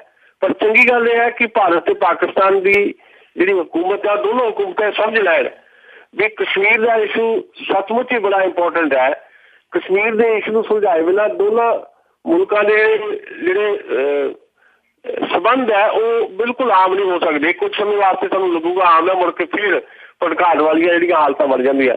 ਕਸ਼ਮੀਰ ਦੇ ਇਸ਼ੂ ਨੂੰ ਵਿਗਿਆਨਕ ਤੌਰ ਦੇ ਉੱਤੇ ਤੇ ਦੋਵਾਂ ਪਾਸੇ ਦੇ ਜਿਹੜੇ ਲੋਕ ਆ ਉਹਨਾਂ ਦੀਆਂ ਭਾਵਨਾਵਾਂ ਨੂੰ ਮੁੱਖ ਰੱਖ ਕੇ ਦੋਨਾਂ ਪਾਸਿਆਂ ਦੀਆਂ ਸਰਕਾਰਾਂ ਨੂੰ ਮਿਲ ਬੈਠ ਕੇ ਜਿਹੜੇ ਸੁਝਾਅ ਲੈਣੇ ਚਾਹੀਦੇ ਆ, ਸੰਵਾਦ ਕਾਇਮ ਰੱਖਣਾ ਚਾਹੀਦਾ, ਡਾਇਲੋਗ ਕਾਇਮ ਰੱਖਣਾ ਚਾਹੀਦਾ ਤੇ ਕਿਸੇ ਵੀ ਤੀਜੇ ਮੁਲਕ ਦੀ, ਅਮਰੀਕਾ ਸਣੇ, ਸੰਯੁਕਤ ਰਾਸ਼ਟਰ ਸਣੇ, ਕਿਸੇ ਵੀ ਤੀਜੇ ਮੁਲਕ ਦੀ ਕੋਈ ਵੀ ਵਿਚੋਲਗੀ ਜਿਹੜੀ ਹੈ ਇਹਨਾਂ ਦੋਨੋਂ ਮੁਲਕਾਂ ਵਾਸਤੇ ਹੋਰ ਜ਼ਿਆਦਾ ਤਣਾਅ ਦਾ ਕਾਰਨ ਬਣ ਸਕਦੀ ਹੈ। ਸੋ ਪਾਕਿਸਤਾਨ ਦੀ ਹਕੂਮਤ ਨੂੰ ਵੀ ਇਹਦੇ ਬਾਰੇ ਅੱਗੇ ਵਧਣਾ ਚਾਹੀਦਾ ਤੇ ਭਾਰਤ ਦੀ ਹਕੂਮਤ ਨੂੰ ਵੀ, ਤਾਂ ਜੋ ਦੋਹਾਂ ਪਾਸੇ ਦਾ ਆਵਾਮ ਜਿਹੜਾ ਆ ਉਹ ਘੱਟੋ ਘੱਟ ਚੈਨ ਦੀ ਸਾਹ ਲੈ ਸਕੇ। ਜੀ ਤੇ ਅਗਲੀ ਜਿਹੜੀ ਇੱਕ ਹੋਰ ਗੱਲ ਜਿਹੜੀ ਇਸ ਟਾਈਮ ਸਾਹਮਣੇ ਆ ਰਹੀ ਆ ਵੀ ਕਾਲੇ ਧਨ ਨੂੰ ਲੈ ਕੇ ਜਿੱਥੇ ਕਿ ਬਾਬਾ ਰਾਮਦੇਵ ਹੁਣੀ ਅਜੇ ਤੱਕ ਗਾਇਬ ਨੇ, ਸ਼ਾਇਦ ਵਾਪਸ ਨਹੀਂ ਪਹੁੰਚੇ, ਤਾਂ ਹੁਣ ਕਿਤੇ ਨਾ ਕਿਤੇ ਇੱਕ ਹੁਣ ਨਵਾਂ ਵਫਦ ਜਿਹੜਾ ਭਾਰਤੀ ਵਫਦ ਉਹ ਸਵਿਟਜ਼ਰਲੈਂਡ ਰਵਾਨਾ ਕੀਤਾ ਜਾ ਰਿਹਾ ਆ। ਕੀ ਇਹ ਵਫਦ ਵਾਕਿਆ ਹੀ ਜਿਹੜਾ ਕਾਲੇ ਧਨ ਨੂੰ ਲਿਆਉਣ ਲਈ ਜਾ ਰਿਹਾ ਜਾਂ ਸਿਰਫ ਸੈਰ ਸਪਾਟੇ ਲਈ ਹੀ ਜਾਵੇਗਾ? ਬਿਲਕੁਲ ਲੋਕਾਂ ਦੀ ਅੱਖਾਂ 'ਚ ਧੂੜ ਝੁਕਣ ਵਾਲੀ ਗੱਲ ਹੈ। ਬਲੈਕ ਮਨੀ ਦਾ ਇਸ਼ੂ ਜਿਹੜਾ ਹੈ ਜਿੱਦਾਂ ਚੋਣਾਂ ਦੇ ਵਿੱਚ ਬਹੁਤ ਜ਼ਿਆਦਾ ਜਿਹੜਾ ਰਿੜਕਿਆ ਗਿਆ ਤੇ ਗੱਲ ਵੀ ਠੀਕ ਹੈ ਕਿ ਜਿਹੜੀ ਦੇਸ਼ ਤੋਂ ਬਾਹਰ ਦੇਸ਼ ਦੀ ਸੰਪત્ਤੀ ਹੈ ਉਹ ਵਾਪਸ ਆਉਣੀ ਚਾਹੀਦੀ ਹੈ ਤੇ ਜਿਹੜੇ ਲੋਕ ਇਹਦੇ 'ਚ ਇਨਵੋਲਵ ਹੈ ਜਿਨ੍ਹਾਂ ਦਾ ਉਹ ਕਾਲਾ ਧਨ ਹੈ ਉਹਨਾਂ ਦੇ ਨਾਂ ਜਿਹੜੇ ਉਹਨਾਂ ਦਾ ਖੁਲਾਸਾ ਹੋਣਾ ਚਾਹੀਦਾ। ਪਰ ਕਾਲੇ ਧਨ ਨੂੰ ਵਾਪਸ ਲਿਆਉਣ ਦੀ ਮੁਹਿੰਮ ਚਲਾਉਣ ਵਾਲੇ ਜਿੱਦਾਂ ਤੁਸੀਂ ਕਿਹਾ ਅੱਜ ਕੱਲ੍ਹ ਗਾਇਬ ਨੇ, ਉਹਨਾਂ ਨੇ ਆਪਣਾ ਜਿਹੜਾ ਇੱਕ ਕਹਿ ਲਓ ਵੀ ਕੰਮ ਕਰਨਾ ਸੀ ਦੇਸ਼ ਦੇ ਵਿੱਚ ਜਿਹੜੀ ਹਿੰਦੂਤਵ ਦੀ ਰਾਜਨੀਤੀ ਨੂੰ ਥੋੜਾ ਹਵਾ ਦੇਣੀ ਸੀ, ਉਹ ਦੇ ਬੈਠੇ ਆ, ਉਹਨੂੰ ਦੇ ਲਈ ਹੈ ਤੇ ਹੁਣ ਉਹ ਲੱਗਦੇ ਆ ਉਹਨਾਂ ਦਾ ਕੰਮ ਮੁੱਕ ਗਿਆ, ਹੁਣ ਉਹ ਗੱਲ ਕਰਨ ਵਾਸਤੇ ਵੀ ਤਿਆਰ ਨਹੀਂ। ਸਭ ਤੋਂ ਵੱਡਾ ਮਸਲਾ ਇਹ ਹੈ ਕਿ ਜਿੰਨਾ ਕਾਲਾ ਧਨ ਦੱਸਿਆ ਜਾ ਰਿਹਾ ਉਹਦੇ ਤੋਂ 100 ਗੁਣਾ ਜ਼ਿਆਦਾ ਭਾਰਤ ਦੇ ਅੰਦਰ ਕਾਲਾ ਧਨ ਪਿਆ, ਉਹ ਕਿਹਨੇ ਬਾਹਰ ਕੱਢਣਾ। ਸੋ ਕਾਲੇ ਧਨ ਦੇ ਨਾਂ ਦੇ ਉੱਤੇ ਪੋਲੀਟਿਕਸ ਤਾਂ ਹੁੰਦੀ ਹੈ, ਵਾਈਟ ਕਾਲਰ ਵਾਲੇ ਲੋਕ ਕਾਲੇ ਧਨ ਦੇ ਉੱਤੇ ਪੋਲੀਟਿਕਸ ਕਰਦੇ ਹੈ, ਸੱਤਾ ਹਾਸਲ ਕਰਦੇ ਹੈ, ਪਰ ਕਾਲੇ ਧਨ ਨੂੰ ਨਾ ਦੇਸ਼ ਵਿੱਚ ਜਿਹੜਾ ਕਾਲਾ ਧਨ ਪਿਆ ਉਹਨੂੰ ਬਾਹਰ ਕੱਢਣਾ ਚਾਹੁੰਦੇ ਆ, ਨਾ ਬਾਹਰ ਜਿਹੜਾ ਦੇਸ਼ ਤੋਂ ਬਾਹਰ ਜਿਹੜਾ ਕਾਲਾ ਧਨ ਪਿਆ ਉਹਨੂੰ ਇੱਧਰ ਲਿਆਉਣਾ ਚਾਹੁੰਦੇ ਆ, ਕਿਉਂਕਿ ਉਹ ਧਨ ਦਾ ਜਿਹੜਾ ਧਨ ਦੇ ਉੱਤੇ ਕਬਜ਼ਾ ਵੀ ਇਹ ਜਿਹੜੇ ਲੋਕ ਹੈ ਇਹਨਾਂ ਲੋਕਾਂ ਦੇ ਲੁਗਦਿਆਂ ਦਾ ਕਬਜ਼ਾ ਉਹਨਾਂ ਤੇ ਹੈ। ਇਹਨਾਂ ਵਿੱਚੋਂ ਹੀ ਨੇ ਲੋਕ ਉਹ ਸਾਰੇ ਵੱਖ-ਵੱਖ ਰਾਜਨੀਤਿਕ ਧਿਰਾਂ ਤੇ ਵੱਖ-ਵੱਖ ਵੱਡੇ ਜਿਹੜੇ ਵਪਾਰੀ ਆ ਲੋਕ ਹੈ, ਉਦਯੋਗਪਤੀ ਹੈ, ਉਹਨਾਂ ਦੀ ਬਲੈਕ ਮਨੀ ਜਿਹੜੀ ਆ ਸਾਡੇ ਇੱਥੇ ਆਪਣੇ ਮੁਲਕ ਦੇ ਵਿੱਚ ਪਈ ਹੈ ਤੇ ਉਹੀ ਜਿਹੜੀ ਬਲੈਕ ਮਨੀ ਉਹਨਾਂ ਦੀ ਬਾਹਰ ਪਈ ਹੈ। ਕਿਸੇ ਨੱਥੂ ਰਾਮ ਦੀ, ਕਿਸੇ ਸਧਾਰਨ ਸਾਡੇ ਪਿੰਡ ਦੇ ਘਾਹ ਖੋਤਣ ਵਾਲੀ ਦੀ ਬਲੈਕ ਮਨੀ ਤਾਂ ਹੋ ਨਹੀਂ ਸਕਦੀ, ਉਹਦੇ ਕੋਲ ਤਾਂ ਦੋ ਵਕਤ ਦੀ ਰੋਟੀ ਵਾਸਤੇ ਜੁਗਾੜ ਕਰਨਾ ਔਖਾ ਹੈ। ਸੋ ਬਲੈਕ ਮਨੀ ਹੈ ਕਿਹਨਾਂ ਦੀ? ਬਲੈਕ ਮਨੀ ਹੈ ਹੀ ਉਹਨਾਂ ਦੀ ਜਿਹੜੇ ਸਰਕਾਰਾਂ ਚਲਾ ਰਹੇ ਹੈ, ਜਿਹੜੇ ਸਰਕਾਰਾਂ ਦੇ ਪਿੱਛੇ ਜਿਹਨਾਂ ਲੋਕਾਂ ਦੀ ਤਾਕਤ ਕੰਮ ਕਰ ਰਹੀ ਹੈ ਉਹਨਾਂ ਦੀ ਬਲੈਕ ਮਨੀ ਉਹ ਕਿੱਦਾਂ ਆ ਸਕਦੀ ਵਾਪਸ? ਇਹ ਸਿਰਫ ਤੇ ਸਿਰਫ ਆਈਵਾਸ਼ ਕਰਨ ਦੀ ਕਾਰਵਾਈ ਹੈ ਜੀ। ਤੇ ਨਾਲ ਹੀ ਜਿਹੜੀ ਆਪਾਂ ਗੱਲ ਕਰ ਲਈਏ ਵੀ ਇਸ ਟਾਈਮ ਜਿਹੜੀ ਕਿਸਾਨਾਂ ਦੇ ਨਾਲ ਪੰਜਾਬ ਦੇ ਵਿੱਚ ਮਾੜੀ ਹੋ ਰਹੀ ਆ, ਜਿਹੜਾ ਉਹਨਾਂ ਦਾ ਝੋਨਾ ਹੈ ਉਹ ਚੱਕਿਆ ਨਹੀਂ ਜਾ ਰਿਹਾ ਤੇ ਫਸਲ ਨੂੰ ਚੰਗਾ ਖਤਰਾ ਹੈ ਜੀ ਇਸ ਟਾਈਮ। ਫਸਲ ਹਾੜੀ ਸੋਣੀ ਜੇ ਕੋਈ ਲੁੱਟਿਆ ਜਾਂਦਾ ਹੈ ਤਾਂ ਕਿਸਾਨ ਹੀ ਲੁੱਟਿਆ ਜਾਂਦਾ ਹੈ ਜਾਂ ਕਿਸਾਨ ਦੇ ਖੇਤ ਵਿੱਚ ਕੰਮ ਕਰਨ ਵਾਲਾ ਮਜ਼ਦੂਰ ਲੁੱਟਿਆ ਜਾਂਦਾ। ਹਰ ਮੌਸਮ ਦੀ ਮਾਰ ਜਿਹੜੀ ਹੈ ਉਹ ਪੰਜਾਬ ਤੇ ਹਰਿਆਣਾ ਜਿਹੜੇ ਦੋਨੇ ਸੂਬੇ ਜਿਹੜੇ ਇਸ ਵੇਲੇ ਦੇਸ਼ ਦੇ ਅੰਨਦਾਤਾ ਨੇ ਤੇ ਇਹਨਾਂ ਦੋਹਾਂ ਸੂਬਿਆਂ ਦੇ ਕਿਸਾਨ ਨੂੰ ਜਿਹੜਾ ਹੈ ਬਹੁਤ ਵੱਡੀ ਸੰਕਟ 'ਚ ਪਹੁੰਚਦਾ। ਹਰ ਮੌਸਮ ਦੀ ਮਾਰ ਇਹਨਾਂ ਤੇ ਪੈਂਦੀ ਹੈ ਤੇ ਮੌਸਮ ਦੇ ਨਾਲ ਸਰਕਾਰਾਂ ਦੀ ਜਿਹੜੀ ਨਾਅਹਲੀਅਤ ਹੈ ਜਾਂ ਸਰਕਾਰਾਂ ਦਾ ਜਿਹੜਾ ਰਵੱਈਆ ਉਹ ਦੁਖੀ ਕਰਦਾ ਹੈ।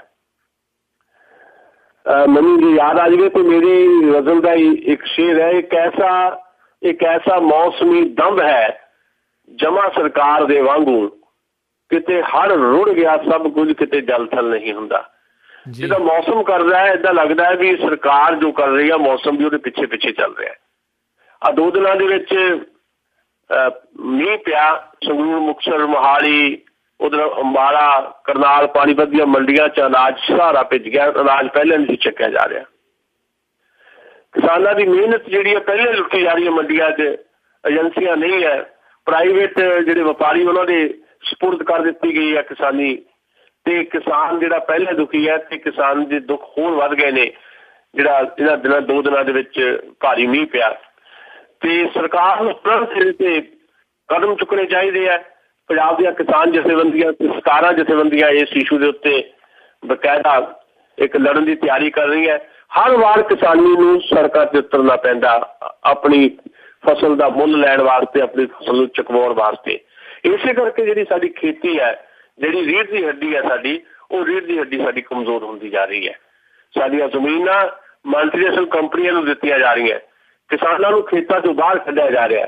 ਖੇਤਾਂ ਤੋਂ ਬਾਹਰ ਕੱਢਣ ਦੇ ਤਰੀਕੇ ਕੇਵਲ ਇਹ ਨਹੀਂ ਕਿ ਉਹਨਾਂ ਨੂੰ ਲਾਲਚ ਦੇਣਾ, ਜ਼ਮੀਨਾਂ ਵੇਚ ਦਿਓ, ਜ਼ਿਆਦਾ ਪੈਸੇ ਲੈ ਲਓ। ਲਾਲਚ ਤੋਂ ਬਿਨਾਂ ਏਦਾਂ ਦਾ ਮਾਹੌਲ ਕ੍ਰੀਏਟ ਕਰਨਾ ਹੁੰਦਾ ਕਿ ਕਿਸਾਨ ਖੇਤੀ ਤੋਂ ਬਦਜ਼ਲ ਹੋ ਜਾਏ। ਕਿਸਾਨ ਕਦੇ ਕਰਨਾ ਹੀ ਨਹੀਂ ਖੇਤਾਂ 'ਚ ਕੰਮ, ਉਹ ਸ਼ਹਿਰ ਦਾ ਮਜ਼ਦੂਰ ਬਣ ਕੇ ਰਹਿ ਜਾਵੇ। ਇਹ ਪੂਰੀ ਦੀ ਪੂਰੀ ਇੱਕ ਸਿਆਸੀ ਜਾਂ ਕਹਿ ਲਓ ਵੀ ਹਕੂਮਤੀ ਜਿਹੜੀ ਸਾਜ਼ਿਸ਼ ਹੈ, ਜਿਹਦੇ ਕਰਕੇ ਪੰਜਾਬ ਤੇ ਹਰਿਆਣੇ ਦੀ ਕਿਸਾਨੀ ਵੀ ਤੇ ਦੇਸ਼ ਪੱਧਰ ਤੇ ਕਿਸਾਨੀ ਰੋਲ ਰਹੀ ਹੈ। ਜੀ ਸੁਸ਼ੀਲ ਜੀ, ਬਹੁਤ ਬਹੁਤ ਤੁਹਾਡਾ ਜਿਹੜਾ ਜੀ ਧੰਨਵਾਦ ਕਰਦੇ ਹਾਂ ਅੱਜ ਦੇ ਇਸ ਪ੍ਰੋਗਰਾਮ ਖਬਰ ਤੇ ਨਜ਼ਰ ਦੇ ਲਈ। ਅਗਲੇ ਵਾਰ ਤੱਕ ਲਈ ਤੁਹਾਡਾ ਬਹੁਤ ਬਹੁਤ ਧੰਨਵਾਦ। ਸਤਿ ਸ੍ਰੀ ਅਕਾਲ। ਸ਼ੁਕਰੀਆ। ਸੋ ਤੁਸੀਂ ਸੁਣ ਰਹੇ ਸੀ ਜੀ ਆਪਾਂ ਇਹ ਪ੍ਰੋਗਰਾਮ ਖਬਰ ਤੇ ਨਜ਼ਰ। ਅੱਜ ਦਾ ਪ੍ਰੋਗਰਾਮ ਇੱਥੇ ਹੀ ਹੁਣ ਸਮਾਪਤ ਹੈ। ਹੁਣ ਮੈਨੂੰ ਰਾਜਕਰਨਵੀਰ ਸਿੰਘ ਨੂੰ ਇਜਾਜ਼ਤ ਦਿਓ। ਮੇਰੇ ਵੱਲੋਂ ਵੀ ਆਪ ਜੀ ਨੂੰ ਬਹੁਤ ਪਿਆਰ ਸਤਿਕਾਰ ਸਹਿਤ ਦੋਨੋਂ ਹੱਥ ਜੋੜ ਕੇ ਨਿੱਘੀ ਜਿਹੀ ਸਤਿ ਸ੍ਰੀ ਅਕਾਲ ਹੈ ਜੀ। ਜਿਉਂਦੇ ਵਾਸਤੇ ਰਹੋ, ਹੱਸਦੇ ਖੇਲਦੇ ਰਹੋ ਤੇ ਸੁਣਦੇ ਰਹੋ ਪੰਜਾਬੀ ਰੇਡੀਓ USA।